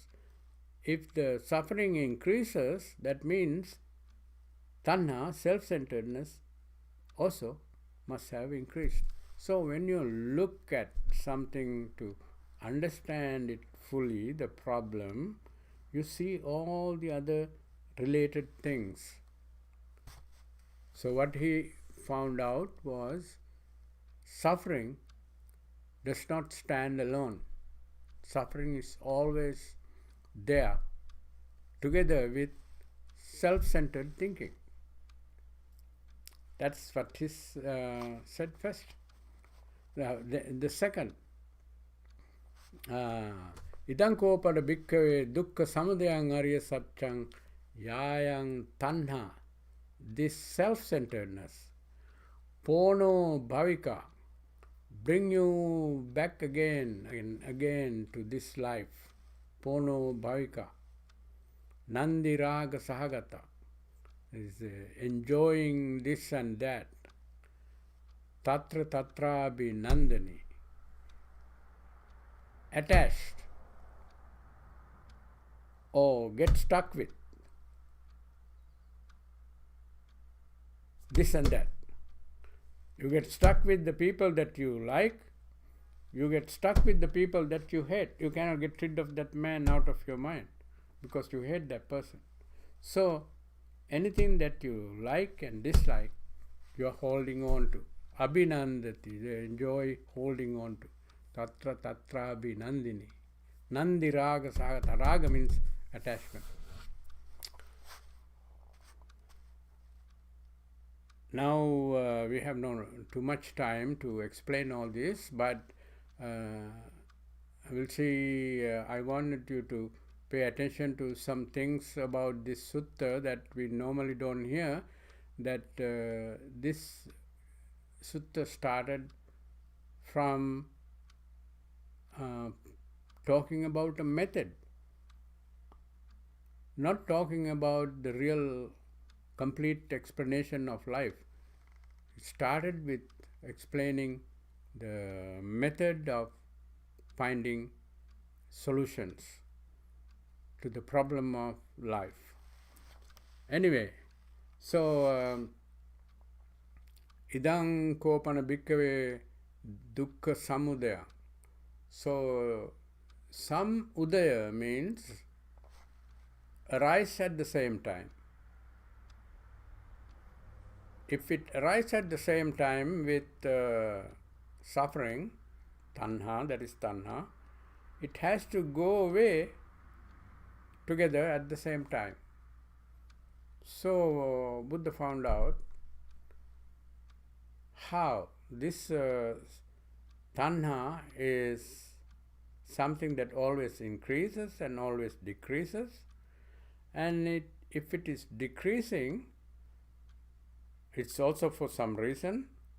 How do you create that decrease to the complete elimination? When the light is decreasing, that means getting less and less light. And how do you completely get rid of this? See? And is that possible? Yes, it is possible. That's what the Buddha found out, that it is possible. Not only it decreases, it can be eliminated. So in San Francisco we know that earthquake could come anytime, Can I or you or anyone else, scientists, can stop the earthquake? No. So far, no. Because we don't have the control over the earthquake. But when it comes to suffering, Buddha said, yeah, this problem can be solved. This problem can be, this is a problem that is solvable. Not like earthquake that come, we don't know when, we don't know how to stop it, and none of those things. We can prepare ourselves to, better prepare ourselves to face it. That's a different story, but we cannot stop it. But Buddha found out, okay, suffering can be fully eliminated. How do you eliminate it? Is the next question.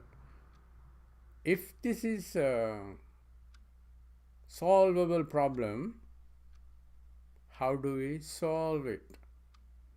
That is what the Buddha's first word of the sermon. Ariyo Attangiko Maggo.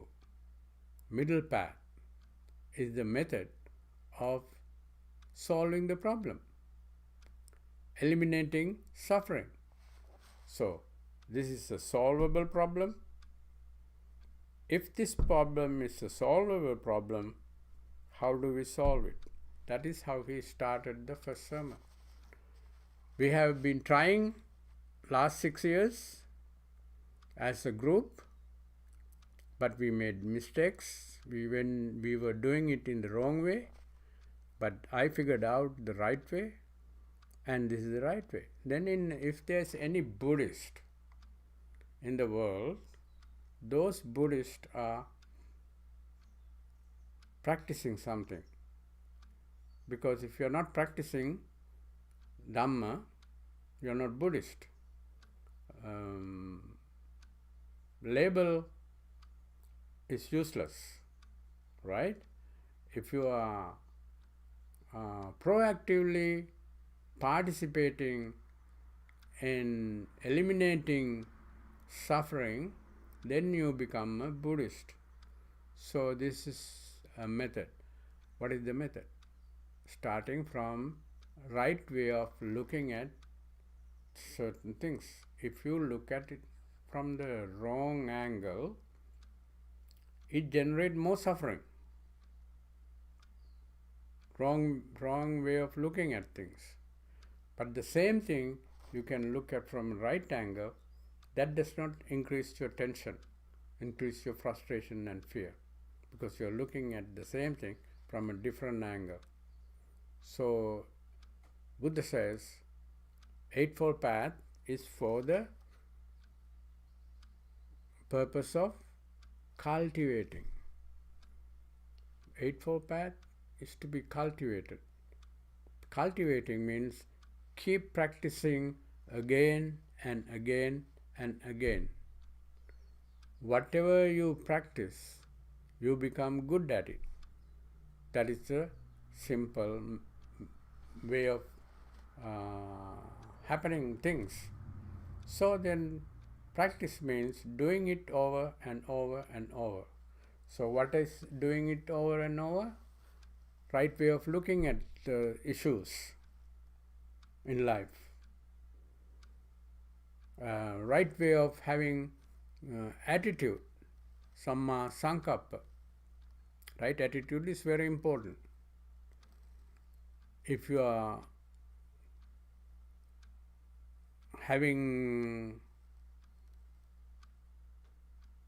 holding on to a rope when the cow is pulling you and running all over the property, you are still holding on to and never let go, then you are going to get very hurt, because the strong cow is pulling you all over the property and you are hitting the trees and stones and all that.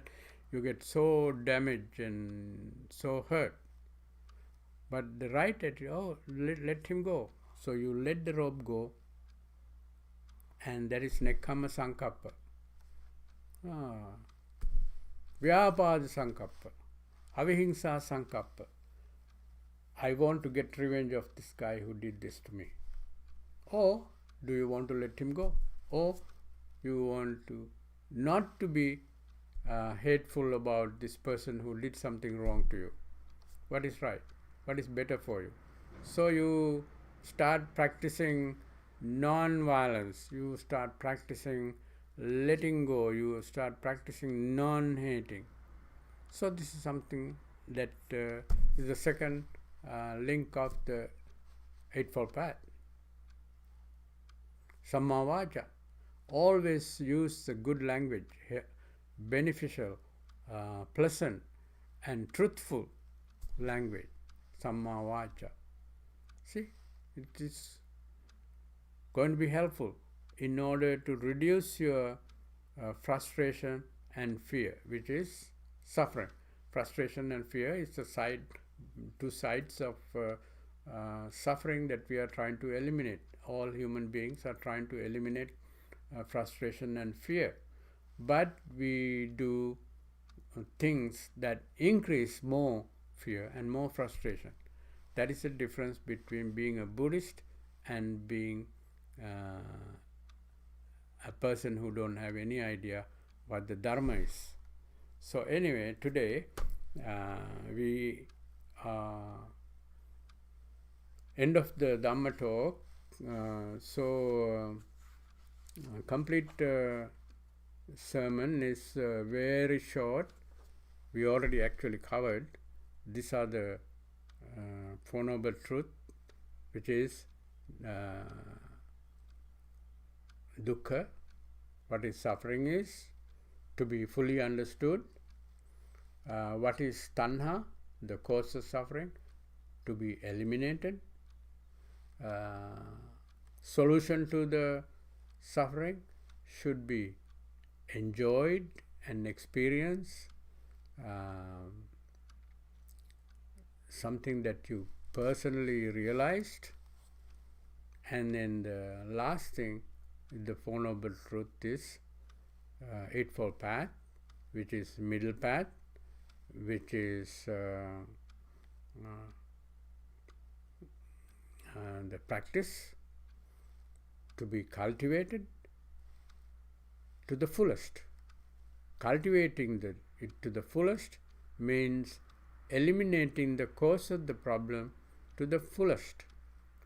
When the cause of the problem is eliminated to the fullest, you experience the comfort of eliminating. That means absence of suffering is something that comes when the cause of suffering is eliminated, which is self-centeredness or tanha. Now you can see this is all what the Buddha said in the first sermon. Very, very short. And then to explain this in detail, he needed 45 years. And he went from city to city and place to place and explained to what suffering, to the people what suffering is. Sometimes he explained what the cause of suffering is, what is tanha is. Sometimes he experienced what is nirvana means, the complete freedom of suffering, third noble truth. And the fourth noble truth, sometimes he talked about the practice, what is samma ditthi, what is samma sankappa, what is samma samadhi, how to practice meditation, what is meditation, what is mindfulness, and all these things he explained. And until he was almost ready to pass away in the 45th year as a teacher, he said, "Venerable monks, I have been explaining the Dharma, what is found in the first sermon, completely and fully, without any remainder.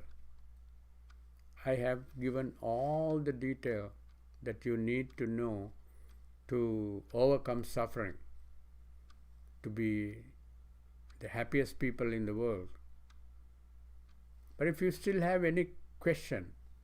I give you 1 month, because end of this month I'm going to pass away into nirvana. So if you still have any questions after 45 years of my teaching about this Four Noble Truth, you can still ask me next 1 month, and after that I'll be gone.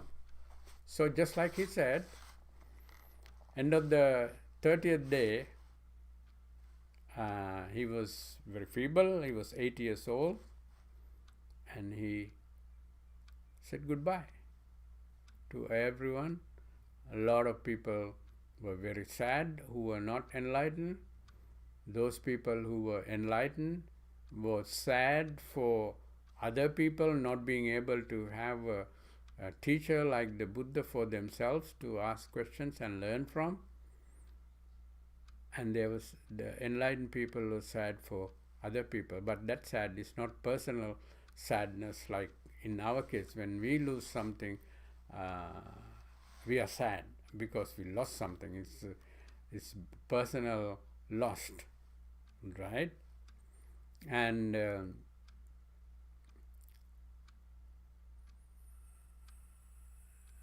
he passed away exactly as he mentioned on the Vesak full moon day of that year, in his 80th year from his birth. Anyway, now I have to transfer merit to all these devas and all our deceased family members and relatives and everyone, and you listen to a short Dharma talk, but Buddha needed 45 years, so someone like me might need 1,000 years to re-explain what the Buddha did. So how can I explain the Buddha's teaching in 1 hour, which is the main teaching of the Buddha? But you have to remember, you cannot find this knowledge anywhere else in the world.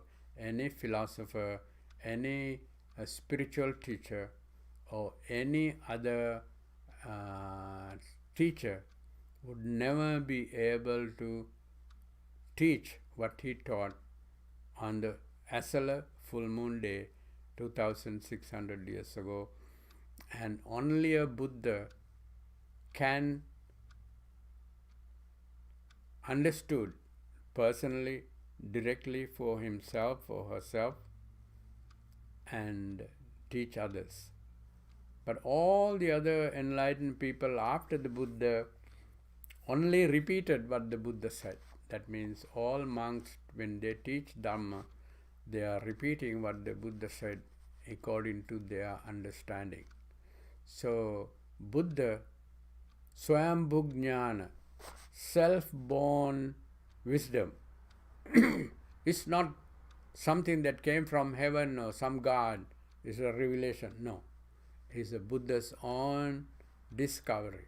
That's the difference between most of the other religions and Buddha's teaching. First of all, Buddha's teaching is not a religion to begin with, because it is about how to manage your life efficiently.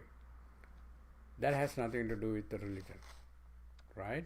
So religion is something that you believe in higher power and getting support from that higher power to live happily and maybe to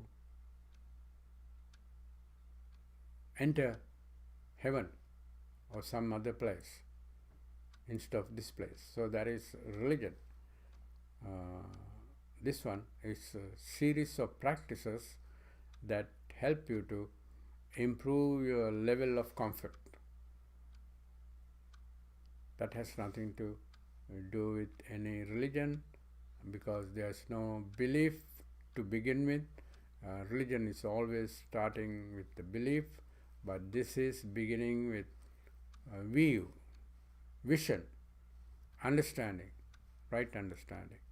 So therefore, being Buddhist is so different from being any other religious person. And as I always say, you can be a person that is going to any church, Catholic or Baptist or anything, Hindu or Muslim, but you can still practice Buddhism, because Buddhism and your religion has no clash, because what you learn at your religion you can practice as you wish. But any person, Catholic can be a scientist, Catholic can be Christian or Muslim can be a person who is someone who is doing research in technology, so that can be done. So same thing, any person can become being a Buddhist regardless of their personal religion, personal practice. And that's enough for today. It's getting late, and we listened to the first sermon of the Buddha in very short form, because 1 hour is not enough. In case the Buddha, he took maybe 20 minutes or so to give this talk,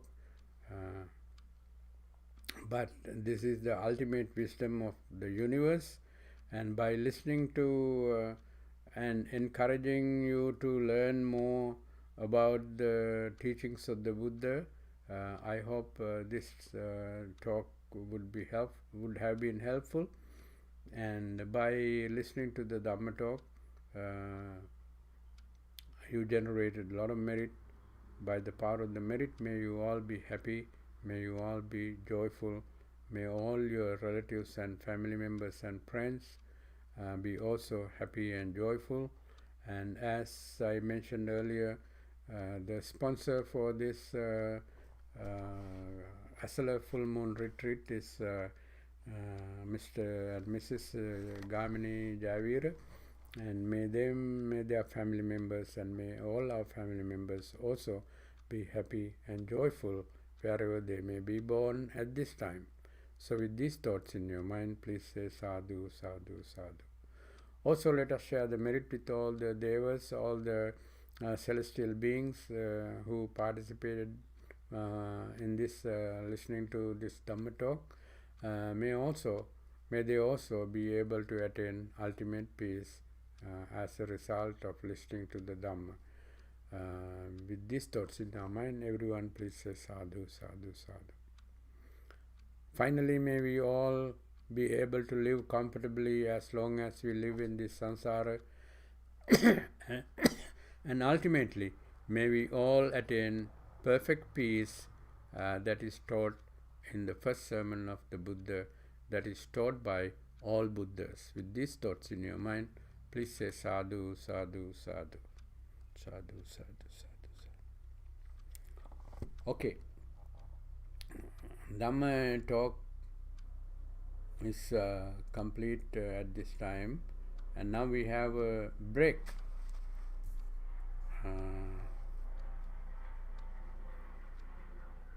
Maybe 10 minutes, huh?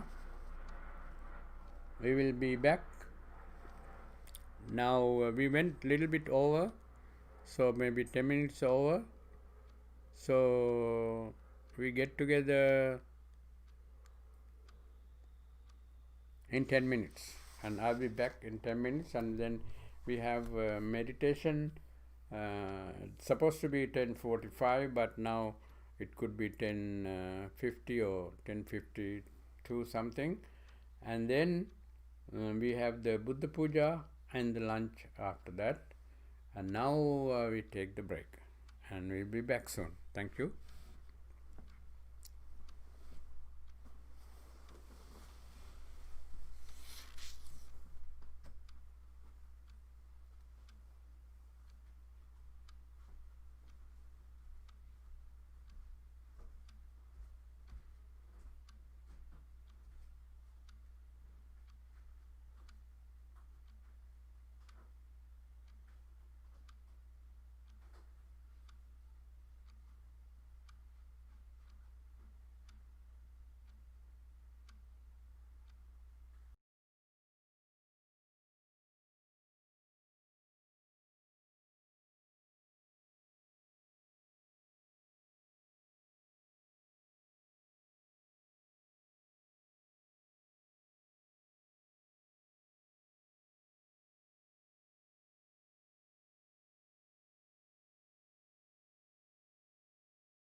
ඔබේ ගුණමෝදේ විනින් ඔබේ දම්සාදේ වනින් වනින් ඔබ පාදේ තිලොවග බුදු සමිඳේ තිලොවග බුදු සමිඳේ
Welcome back again. I hope you had few minutes to get up and stretch yourself, and now we have the plans to sit for few minutes, and one of the main practices of Buddhist is to keep the mind calm. Keeping the mind calm is called samadhi, and there's another word that goes with it in our culture, which is called bhavana. Bhavana is using the techniques of calming the mind. So without using any technique, we cannot calm the mind. Just like anything else, when you want to cook something, when you want to go someplace, there's a technique of doing it. Especially in this case, we are trying to calm our mind. We have to use techniques and tools, and that is what is Buddhist meditation is. I have mentioned to you earlier that we have 40 techniques that we use as samatha meditation. We can also create many more techniques and tools based on those 40 samatha meditation techniques. Anyone want? And then beside the samatha meditation techniques, we have the vipassana meditation technique, calming the mind and increasing the wisdom.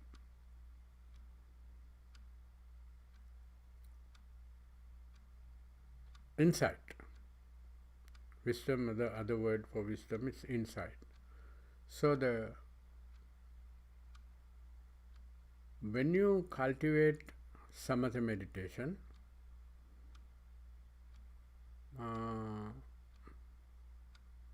you are not only calming the mind. When the mind is calm, there are many other results and benefits and side effects.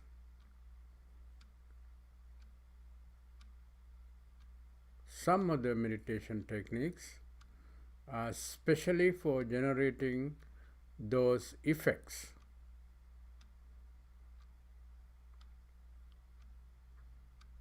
As we know, metta meditation is a samatha meditation. Asubha meditation, impurities of the body, is a samatha meditation. All anusati meditation, contemplation meditation, is samatha meditation, are samatha meditations. Except for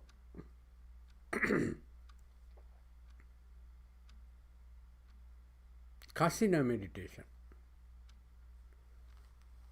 All other meditations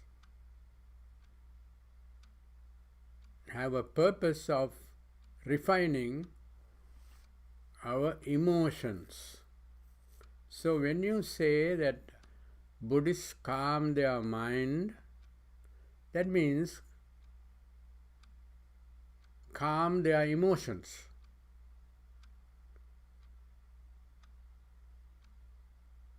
Anger is an emotion. Lust is an emotion. Hatred is an emotion. So when we practice meditation, these emotions get reduced but not eliminated. There's a different method of eliminating all the emotions, but basically samatha meditation is to minimize the effect on emotions on you. If you say so and so is a person who is meditating a lot, that means this person does not get emotionally disturbed easily.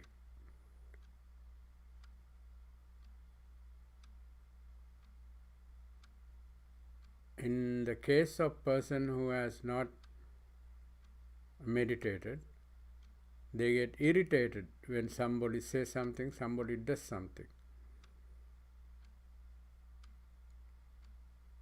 But in the case of person who meditate, they don't get irritated when they see somebody is not up to your standards. You never look down on that person. You never talk bad about that person, because emotionally you are not involved in the other person's behavior. So very important to remember, don't tell anyone that you are meditating. You went to this meditation teacher and that meditation teacher, but you still get mad, still get frustrated. still get angry at some of your co-worker. If you say that, that means you have been going to these people, but you have not meditated. So minimizing the intensity of your emotions are the main purpose of samatha meditation, the practice of meditation in Buddhism. And kasina meditation means taking different colors as objects and other things, that visual objects, things like that. When you have a time, go to Kasina, Kasina, Kasina meditation. You can do some studies on that. That is mainly to help you to increase your ability to stay focused longer than normal.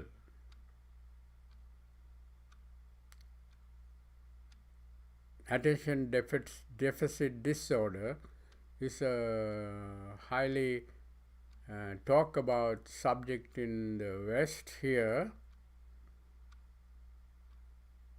ADD, ADSD and all that kind of stuff. And attention deficit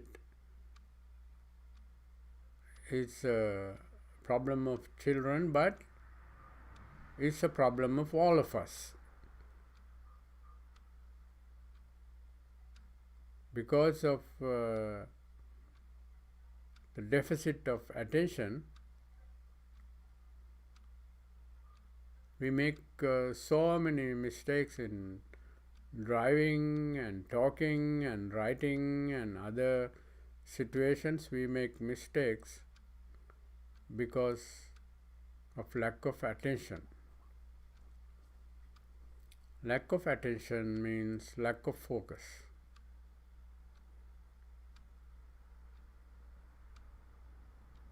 Lack of calmness of the mind and focus goes together.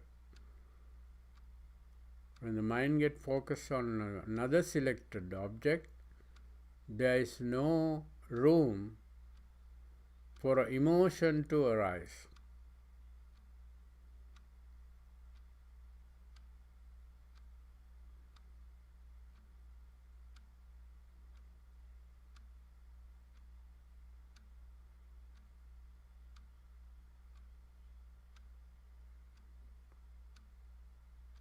Dukkha or suffering that we always talk about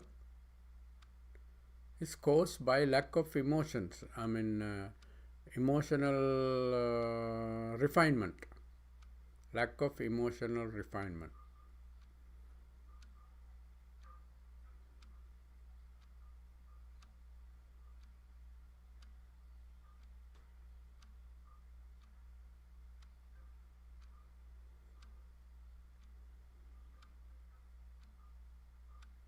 So if you are emotionally refined, you can call yourself a Buddhist.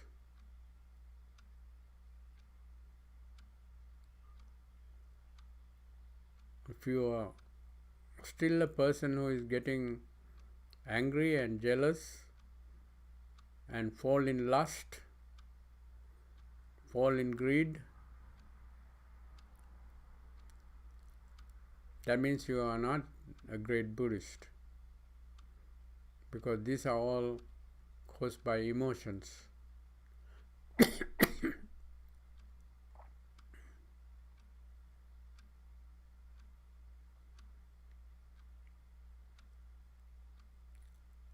Buddha constantly teaches us to refine emotions.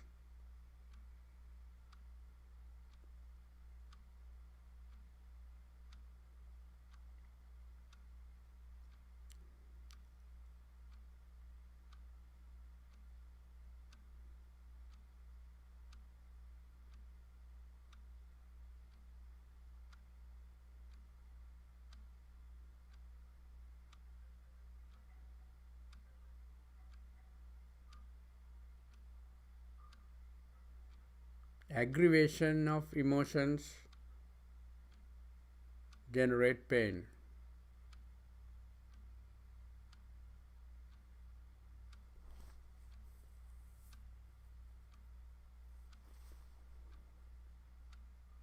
Many suttas and almost half of the Dhammapada verses are about refining emotions.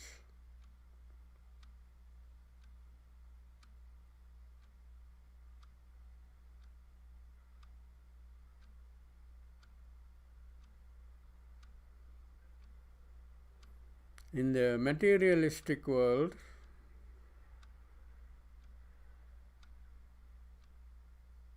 anger and lust are two strong emotions. There are a lot of people in the jail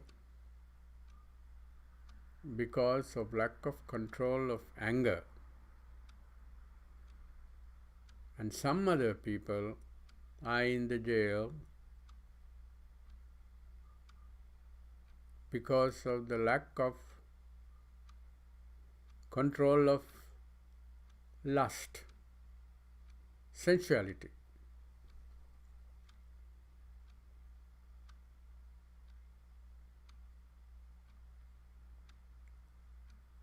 Until we rehabilitate those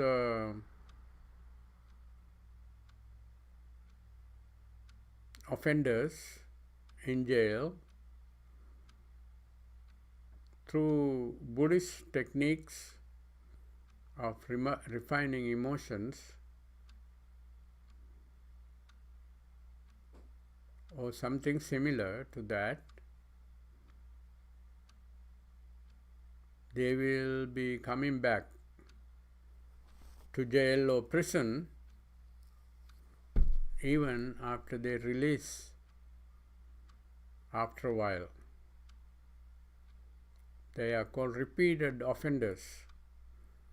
You become repeated offenders because their emotions are not refined before these offenders were sent out to the society.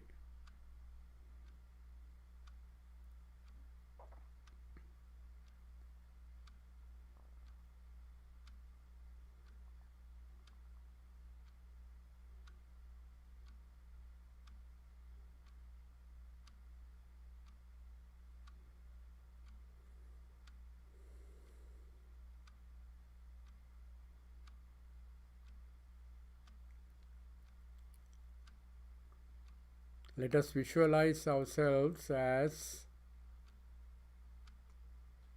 people who have total refinement of anger.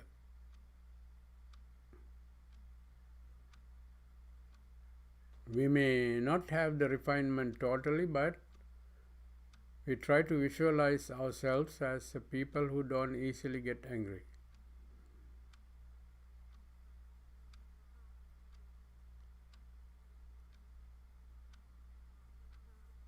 As a result, you may become that.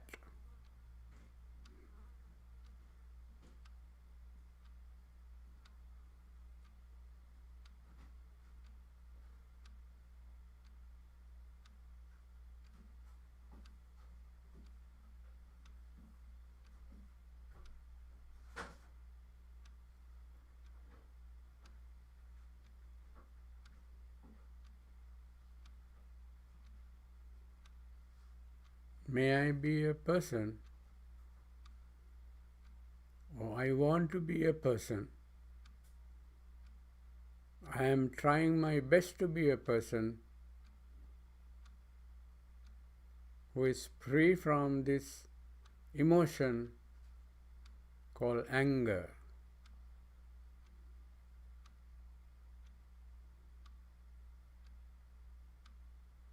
feed in this idea into your mind, deep into your mind, then there's a possibility that you become that.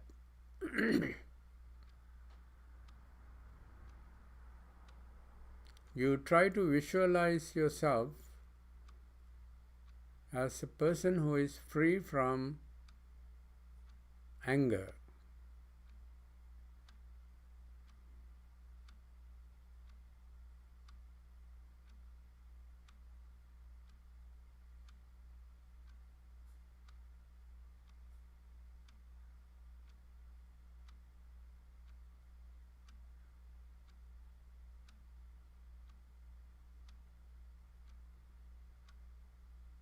This is metta meditation.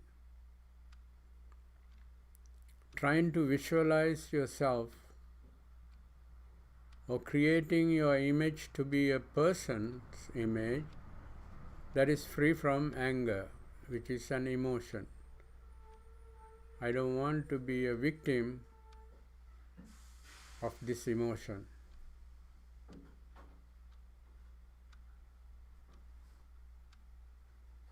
I am not going to be a victim of this emotion.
Try to visualize yourself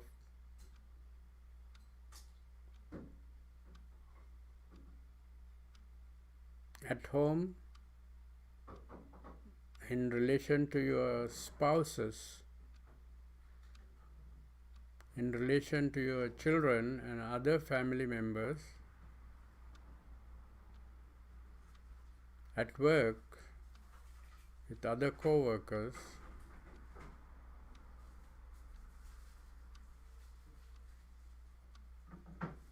You visualize yourself that you are not a victim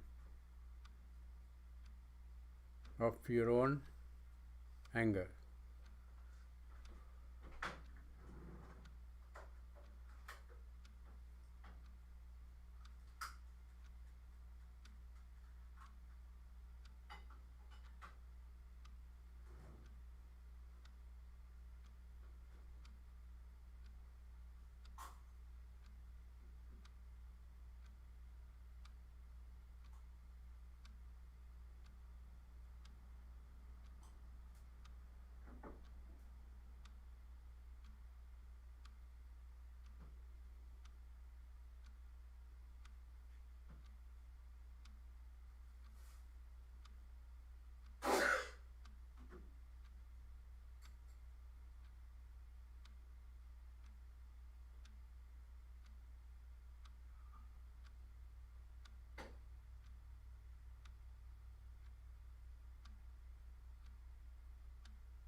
When you visualize yourself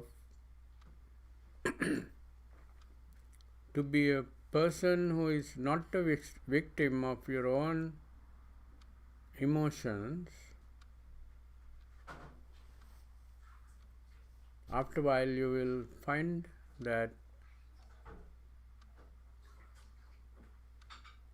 you have overcome this emotion to a great degree, and you don't get irritated and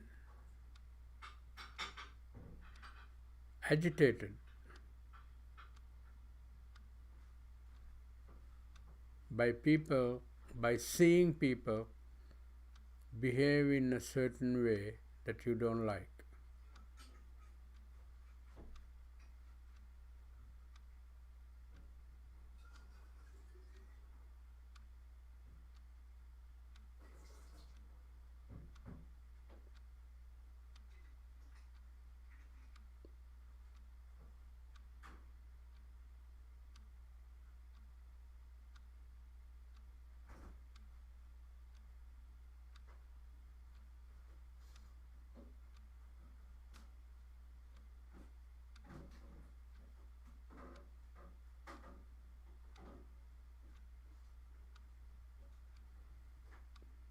Now we take a short break and prepare ourselves for the lunch offerings to the Buddha.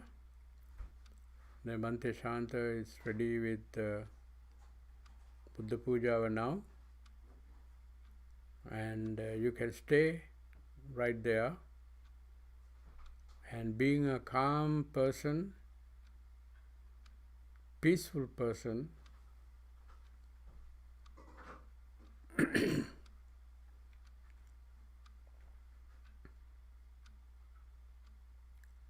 let us join the Buddha Puja hour as peaceful and calm people.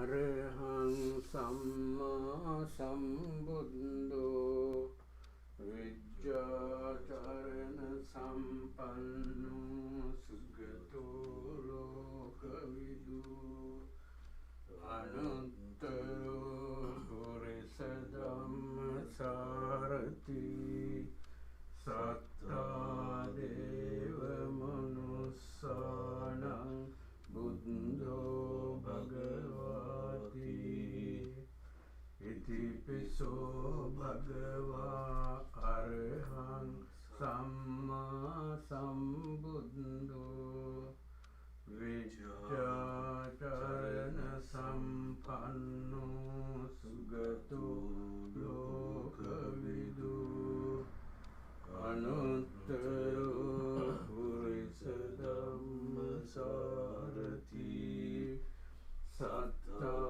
Deva Manussanam Buddho Bhagavati Iti Piso Bhagava Arahang Samma Sambuddho Vijjacharana Sampanno Sugato Lokavidu Anuttaro Purisadhamma Sarati Satta Deva Manussanam Buddho Bhagavati Iti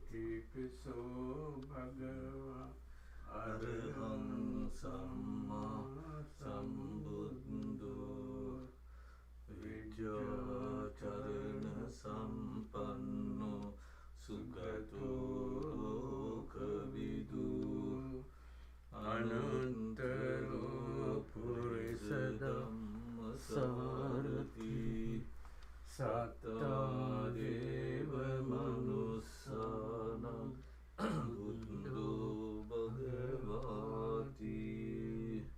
Everyone, please join with us in reciting the gathas to dedicate all these wonderful offerings of dana to the Buddha, thinking that as long as we live in this samsara, may we never starve, may we never have any difficulty finding food and drink for ourselves, clothing and other things, and may all our family members also have abundance for themselves as a result of offering these things to infinite wisdom and infinite compassion, which is the Buddha himself.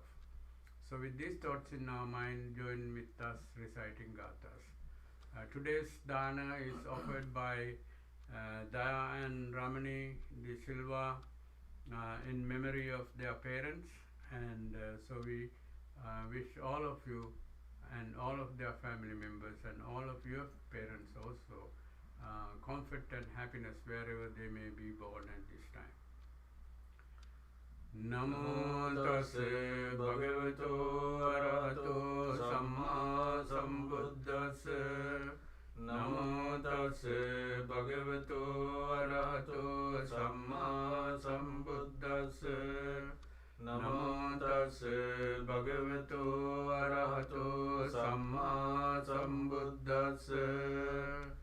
Itipiso Bhagava Arahang Samma Sambuddho Vidyacharana Sampanno Sugato Lokavidu Anuttaro Purisadhamma Sarati Satta Deva Manussanam Buddho Bhagavati Sakato Bhagavata Dhammo Sanditiko Akaliko Ehipassiko Opanaiko Pacchatang Veditabbo Vinyuhiti Supatipanno Bhagavato Savaka Sangho Ujupatipanno Bhagavato Savaka Sangho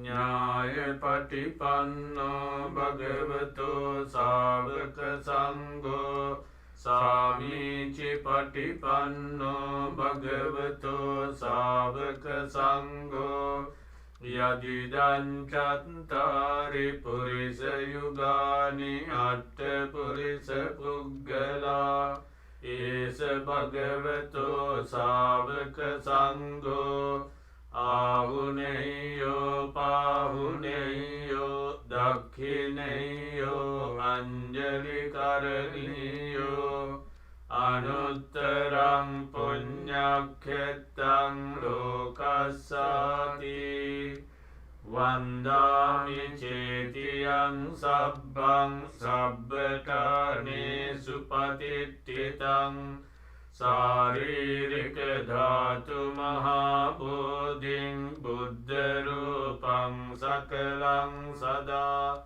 Yasya Mule Nisinno Sabbari Vijayang Naka Patto Sabbanyutang Satta Vandetang Bodhipadapang Ime ete mahabodhi lokanatena pujita Ahampite namassami bodhiraja namastute Ghanasarappaditena dipena tamadang sina තිලෝකදීපං සම්බුද්ධං පූජයාමි තමෝනුදං සුගන්ධිකාය වදනං අනන්ත ගුණගන්ධිනා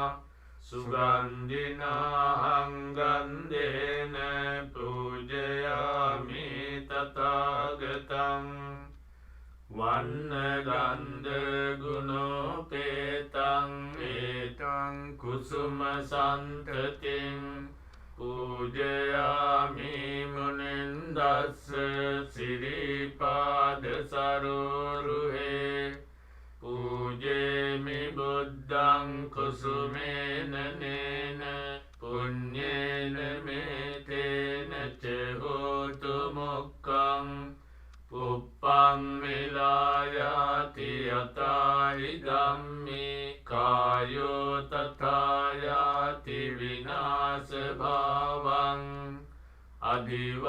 අදිවාසේතුනෝ බන්තේ පානීයං පරිකප්පිතං අනුකම්පං උපාදාය පතිගන්නාතු මුත්තම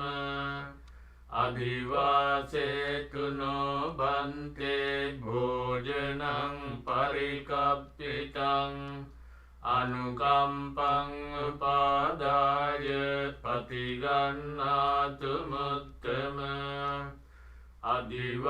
අදිවාසේතුනෝ බන්තේ ගිලාන පච්චයං ඉමං අනුකම්පං උපාදාය පතිගන්නාතු මුත්තම කායේන වාචා චිත්තේන පමාදේන මයා කතං අච්චයං කමමේ බන්තේ බුරිපඤ්ඤ තථාගත එත්තාවතාච අම්මේහි සම්භතං පුඤ්ඤ සම්පදං සබ්බේ දේවා අනුමෝදන්තු සබ්බ සම්පත්ති සිද්ධියා එත්තාවතාච අම්මේහි සම්භතං පුඤ්ඤ සම්පදං සබ්බේ භූතා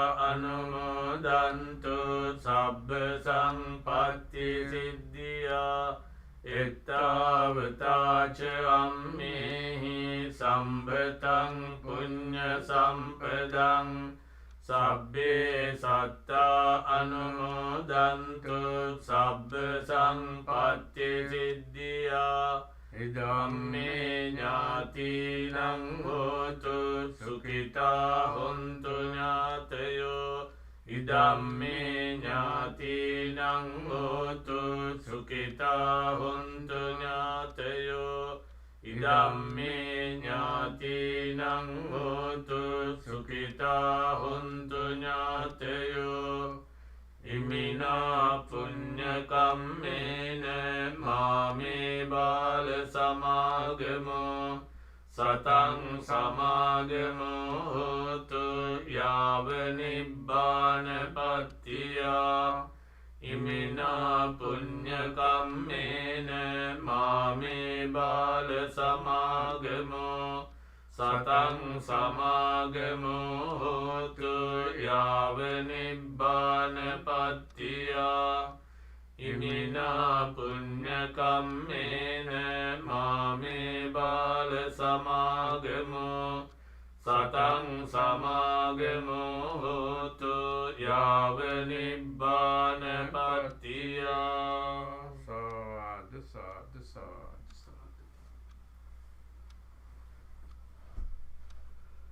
That is the end of the Buddha Puja hour.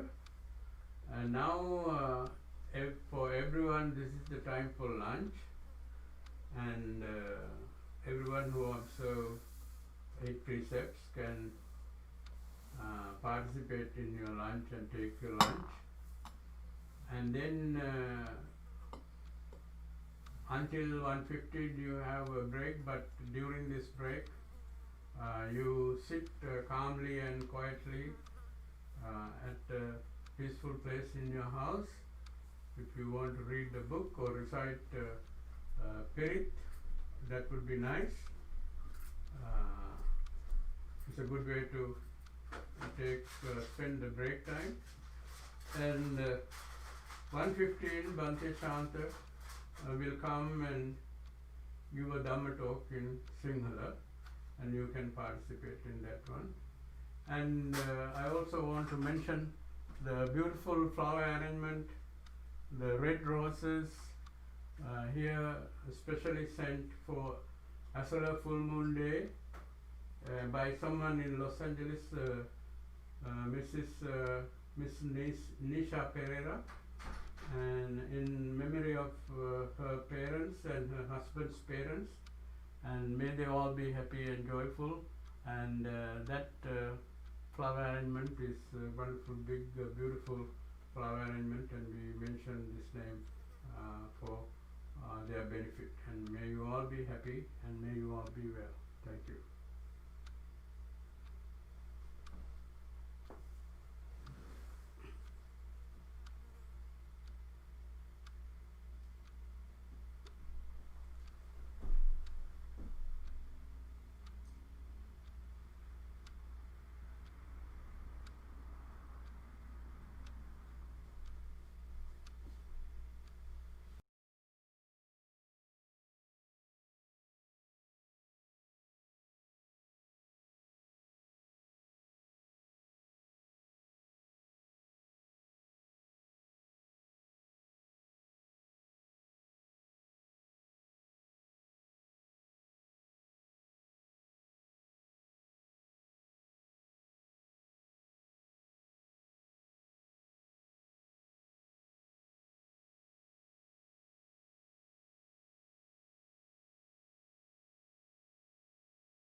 භගවතු අරහතු සම්මා සම්බුද්දස්ස අරහතු සම්මා භගවතු අරහතු සම්මා සම්බුද්දස්ස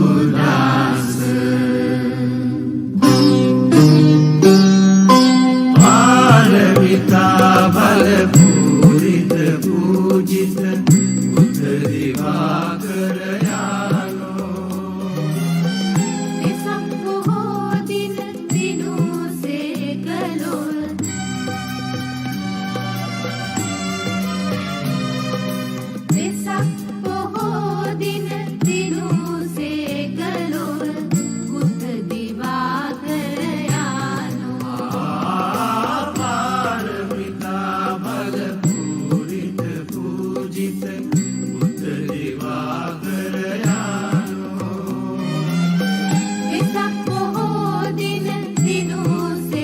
Hello.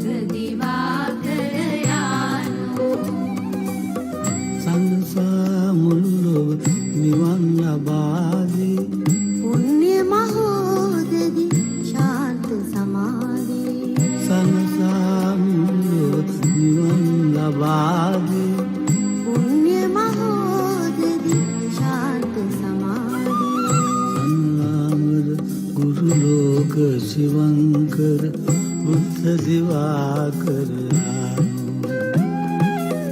සනරාමල මුළු ලෝක සිවංකර බුද්ධ දිවාකරයානු මාර පරාජය කරමුනිදුන්ගේ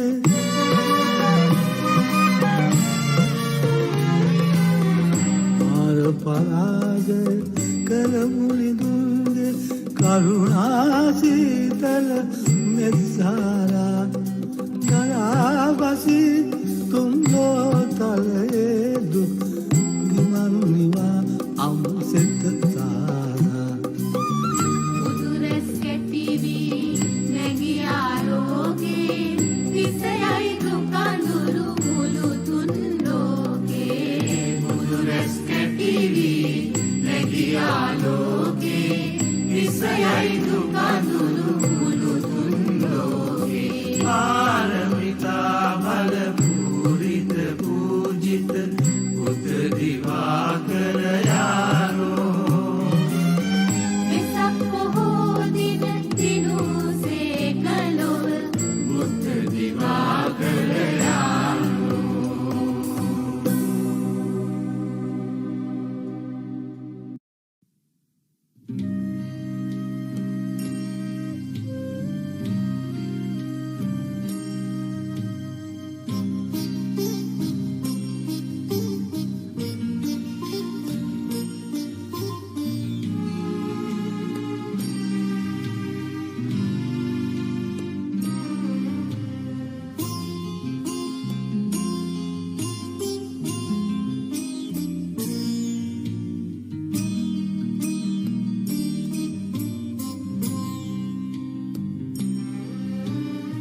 ගිලෙම් ඔබේ ගුණමෝදේ විනින් ඔබේ දම්සාදේ වනින් වනින් ඔබ බාදේ තිලොවග බුදු සමිදේ තිලොවග බුදු සමිදේ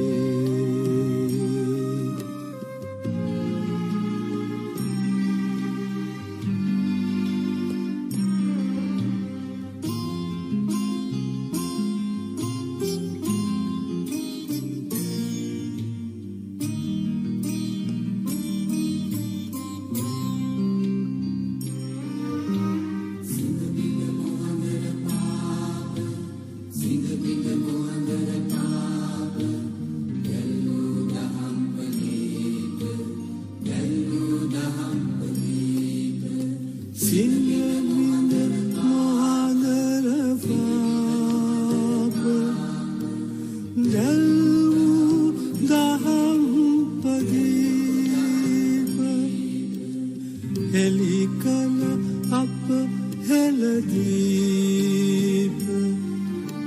තිලොවග බුදු සමිදේ තිලොවග බුදු සමිදේ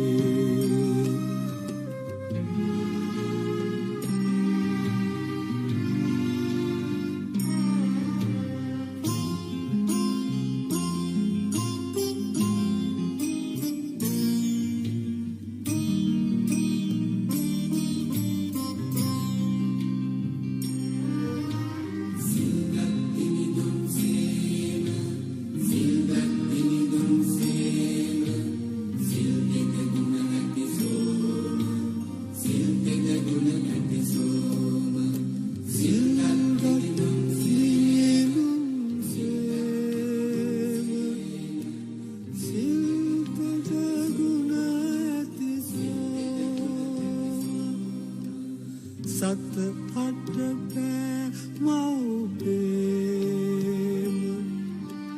තිලොවග බුදු සමිදේ තිලොවග බුදු සමිදේ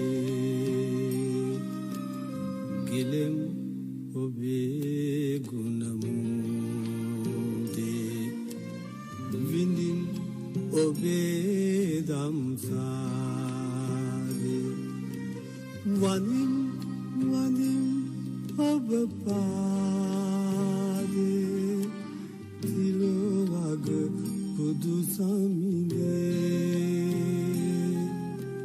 තිලෝවග බුදු සමිඳේ තිලෝවග බුදු සමිඳේ තිලෝවග බුදු සමිඳේ තිලෝවග බුදු සමිඳේ තිලෝවග බුදු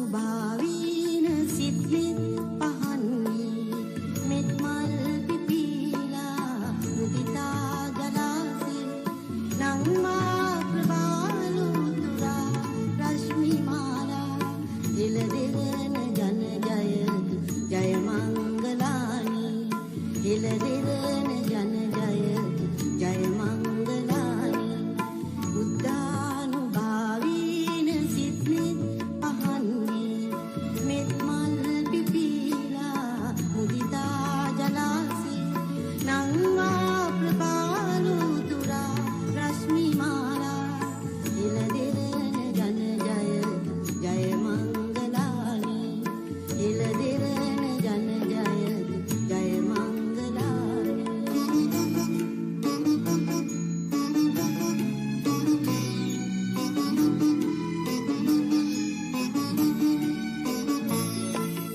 අන්හා උපාදාන පරිදේව වියකි අඥාන අඳුරේ දැල්වී ප්‍රදීපේ හඬවාරු අන්දල් මංගල්‍ය ප්‍රීති එළදෙරන ජන ජය මංගලානි එළදෙරන ජන ජය මංගලානි බුද්ධානුභාවීන සිත්විත් පහන්නේ මෙත් මල් පිපිලා මුදිතා ජලාසේ නංවා ප්‍රභාලුතුරා රශ්මි මාලා එළදෙරන ජන ජය මංගලානි එළදෙරන ජන ජය මංගලානි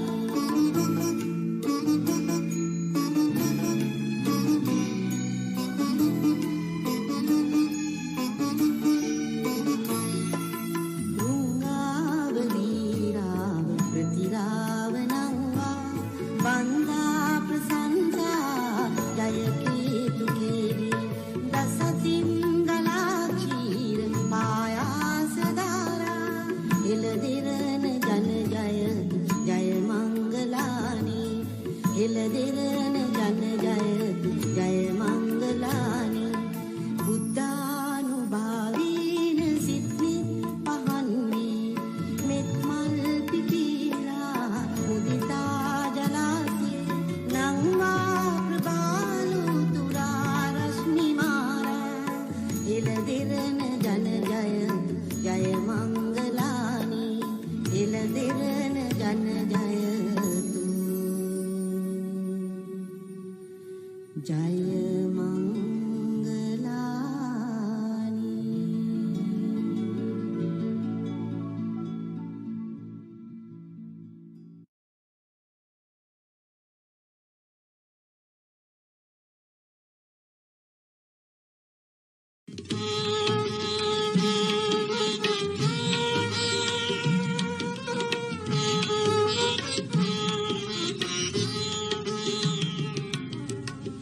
ප්‍රඥා ප්‍රදීප දල්වා මෝහාන්ධකාර වනසා ප්‍රඥා ප්‍රදීප දල්වා මෝහ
නිවන් දුටු හිමි රුවන් පිළිරුව පමණි මට අද ශේෂ වූයේ හිමි දෙසූ බණ අසා ඇති මුදු ඇසූයේ හිමිගේ අඬින්නෝ අනේ පිඩු සිටු පුතුට මෙන් අනේ හිමියනි මටද දැන් දෙසාවද හල මැනවි බුදු වන මහා කරුණාවෙන් මහා කරුණාවෙන් මහා කරුණාවෙන් මහා කරුණාවෙන්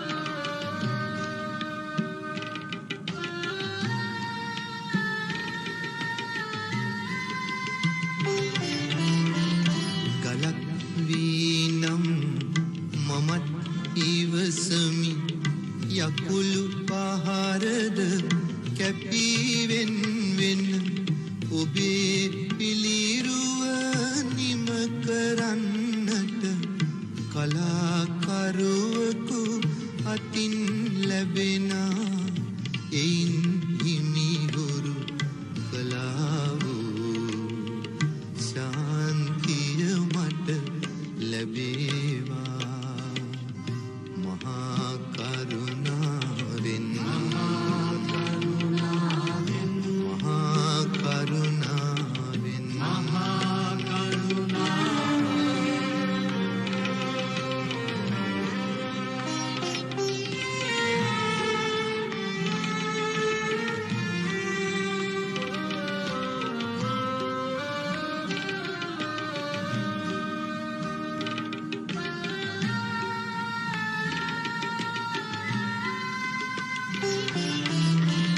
මලක් වන්නට නොහැක හිමියනි මිනිස් බව ලැබ සිටින මාහට මලක් අද ඔබ දෙපා පාමුල විඳින සිහිලස නොමැත මාහට මලක් බෝදා මගේ ජීවය ඔබේ පාමුල පරගුණාවේ නිවන් දුටු හිමි රුවන් පිළිරුව පමණි මට අද ශේෂ වූයේ හිමි දෙසූ බණ අසා ඇති මුදු ඇසූයේ හිමිගේ අඬින්නෝ අනේ පිඩු සිටු පුතුට මෙන් අනේ හිමියනි මටද දැන් දෙසාවද හල මැනවි බුදු බණ මහා කරුණාවෙන් මහා කරුණාවෙන් මහා කරුණාවෙන් මහා කරුණාවෙන් මහා කරුණාවෙන් මහා කරුණාවෙන් මහා කරුණාවෙන් මහා කරුණාවෙන් මහා කරුණාවෙන් මහා කරුණාවෙන් මහා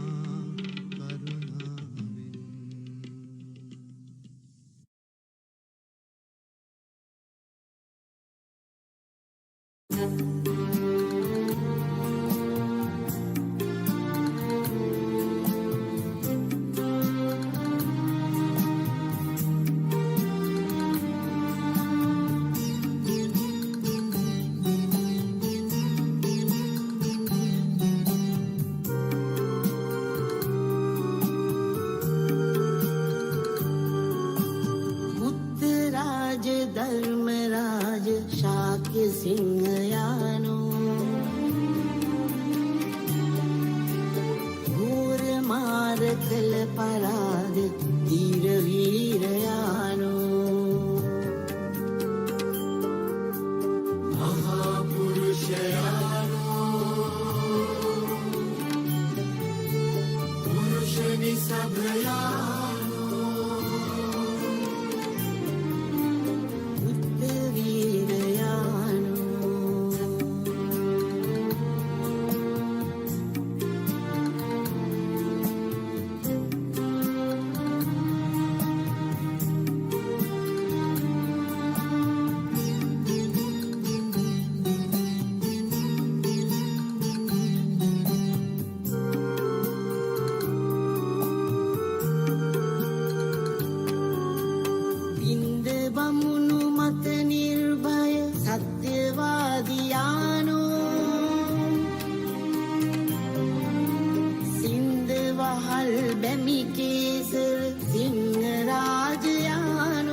පරාද ධීර වීරයානෝ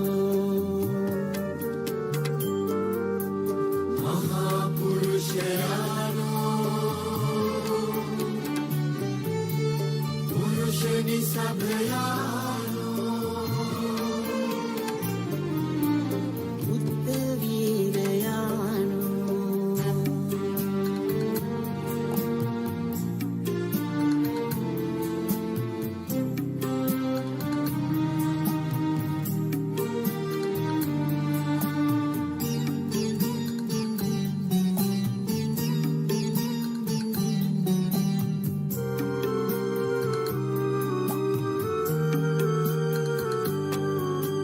පාරිශුද්ධ ගුණ ශෝභිත ස්වර්ණ හංසයානෝ තෘෂ්ණා බල කොටු වෙනසු හස්ති රාජයානෝ ී ක්‍රෝධ පරිමණ්ඩල මනම පුරිසයානෝ බුද්ධ වීරයානෝ බුද්ධ රාජ ධර්ම රාජ ශාක්‍ය සිංහයානෝ ගෝර මාර කළ පරාද ධීර වීරයානෝ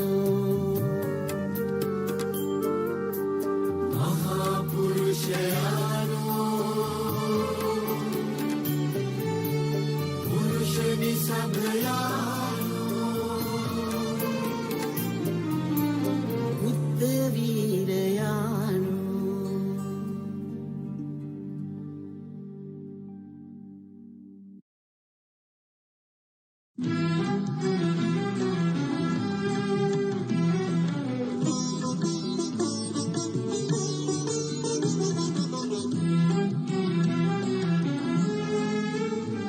නිර්වාණ ස්වර්ණ ద్వාරයෙන් පිවිසූතිලෝ සතුන් සම්බෝධි රාජ පාද පද්ම වන්දනා කරම් නිර්වාණ ස්වර්ණ ద్వාරයෙන් පිවිසූතිලෝ සතුන් සම්බෝධි රාජ පාද පද්ම වන්දනා කරම්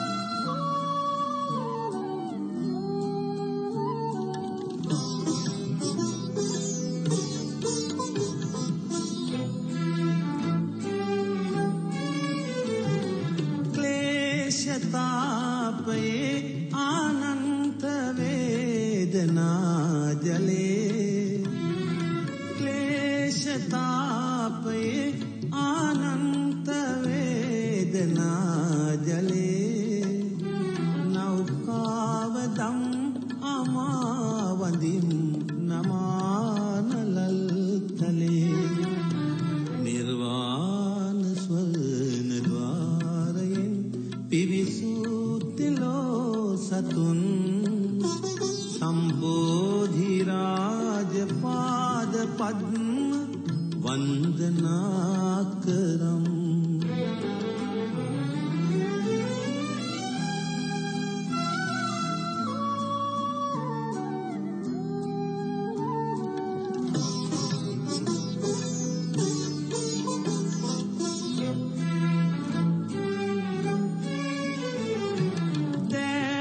සෞරහත් බුදුන් මාසිතින් පුදා දෑග සෞරහත් බුදුන් මාසිතින් පුදා වන්දාමි සඟරුවන් ගඳින් මලින් පැතින් සදා නිර්වාණ ස්වර්ණ ద్వාරයෙන් පිවිසූතිලෝ සතුන් සම්බෝධි රාජ පාද පද්ම වන්දනා කරම්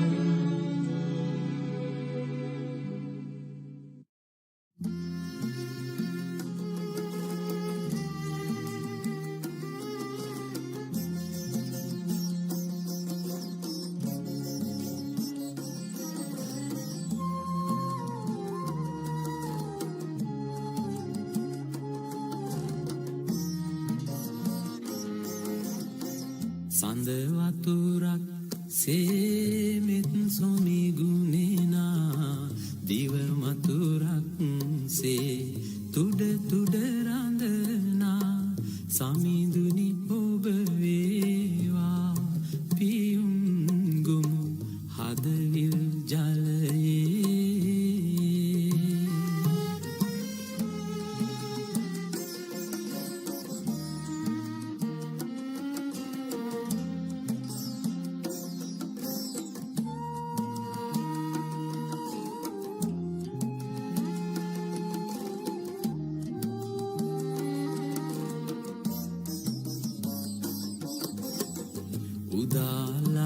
උදාලහිරුසේ ලොව සනසවනා තරුයනක් සේ සිත පහදවනා උදාලහිරුසේ ලොව සනසවනා තරුයනක් සේ සිත පහදවනා සමිඳුනි ඔබ වේවා පහන් ටැඹ මාලය මණ්ඩලේ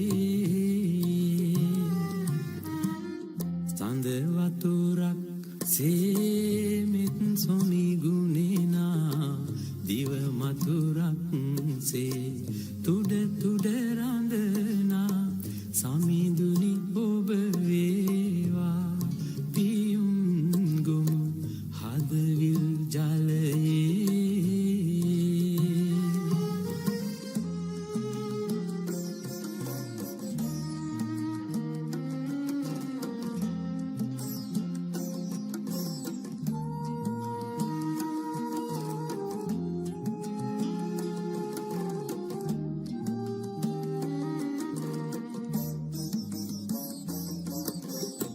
මල් සුවඳක් සේ සුළඟට වඩිනා මව් අදනක් සේ සෙනෙහස ගලනා මල් සුවඳක් සේ සුළඟට වඩිනා මව් අදනක් සේ සෙනෙහස ගලනා සමිඳුනි ඔබ වේවා පිහිට මට මේ බව කතරේ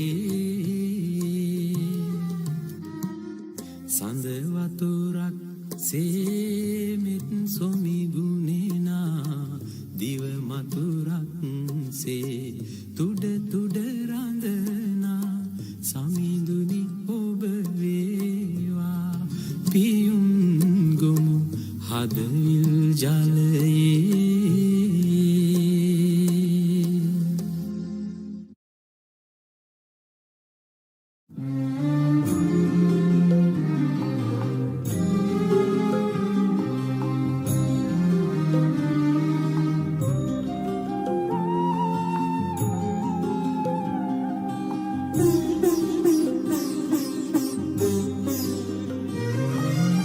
බුදු කරුණා දැස තිනි මෙත් සිහිලැලි ඇද හැලුණා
පත්තෝ සබ්බන් මුතන් සත්තා වන්දේතං බෝධිපාදපං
දුක් හැරි ලොවේ සප්නිති සසර දුක දිනු මහරු බලති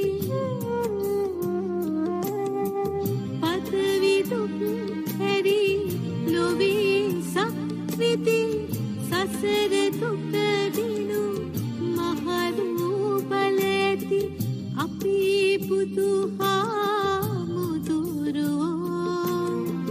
අපි බුදුහාමුදුරුවෝ හමු වුණා නම් එදා මිගදායේ සසර ගමනේ මේ තරම් දුර නොයනු ඇත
ඔබේ පාද කරනිමි ඉනිපා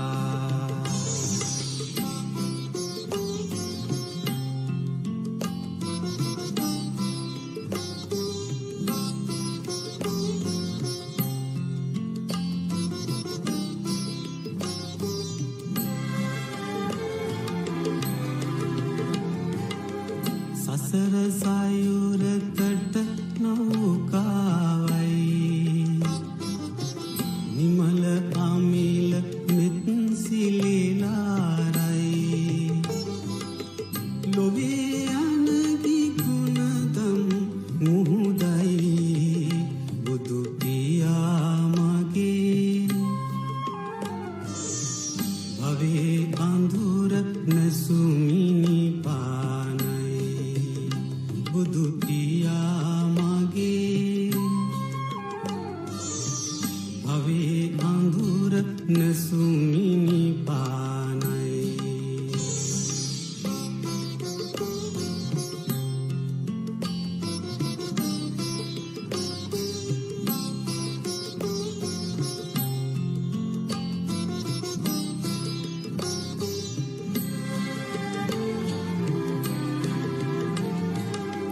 හිමියනි ඔබේ මුක්මද හමුවේ ඇදෙමි බැඳෙමි බෑවෙමි බඳේ තිලෝ තිලක සම්බුදු සමිඳේ මම දිවාරයේ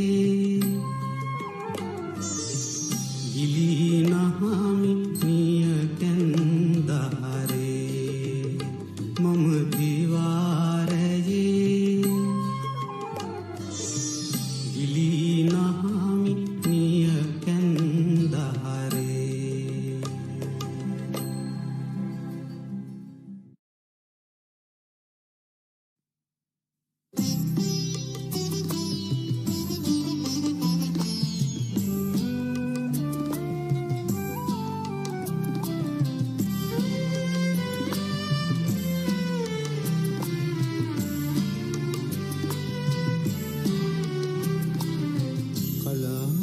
කලාවැවේදිය ගැඹරේ සැලෙන සලා රැඟුම් බලයි අවකන බුදු පිළිම වහන්සේ නිසල නෙතින් බැලුම් බලා නිහඬ මුවින් බණක් කියයි අවකන බුදු පිළිම වහන්සේ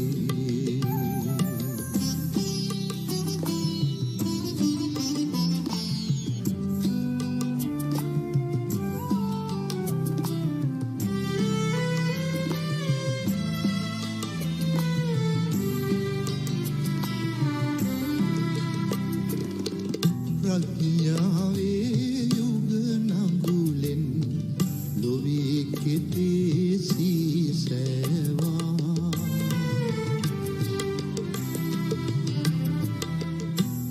ප්‍රඥාවේ යුග නඟුලෙන් ලොවේ කෙතේ සීසෑවා ශ්‍රද්ධාවේ බිජු වටයෙන් විමුක්තියේ පල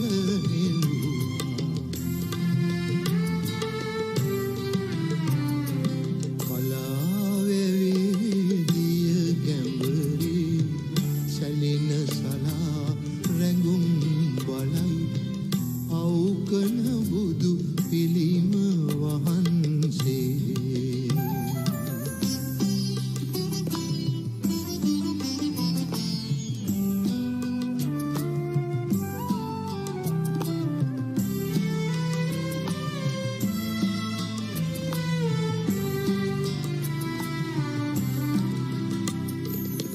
කසී බමුණ මේ ගොවි තැන බුදුන් අතින් ඉටු කැරුණා කසී බමුණ මේ ගොවි තැන බුදුන් අතින් ඉටු කැරුණා එදා දෙසූ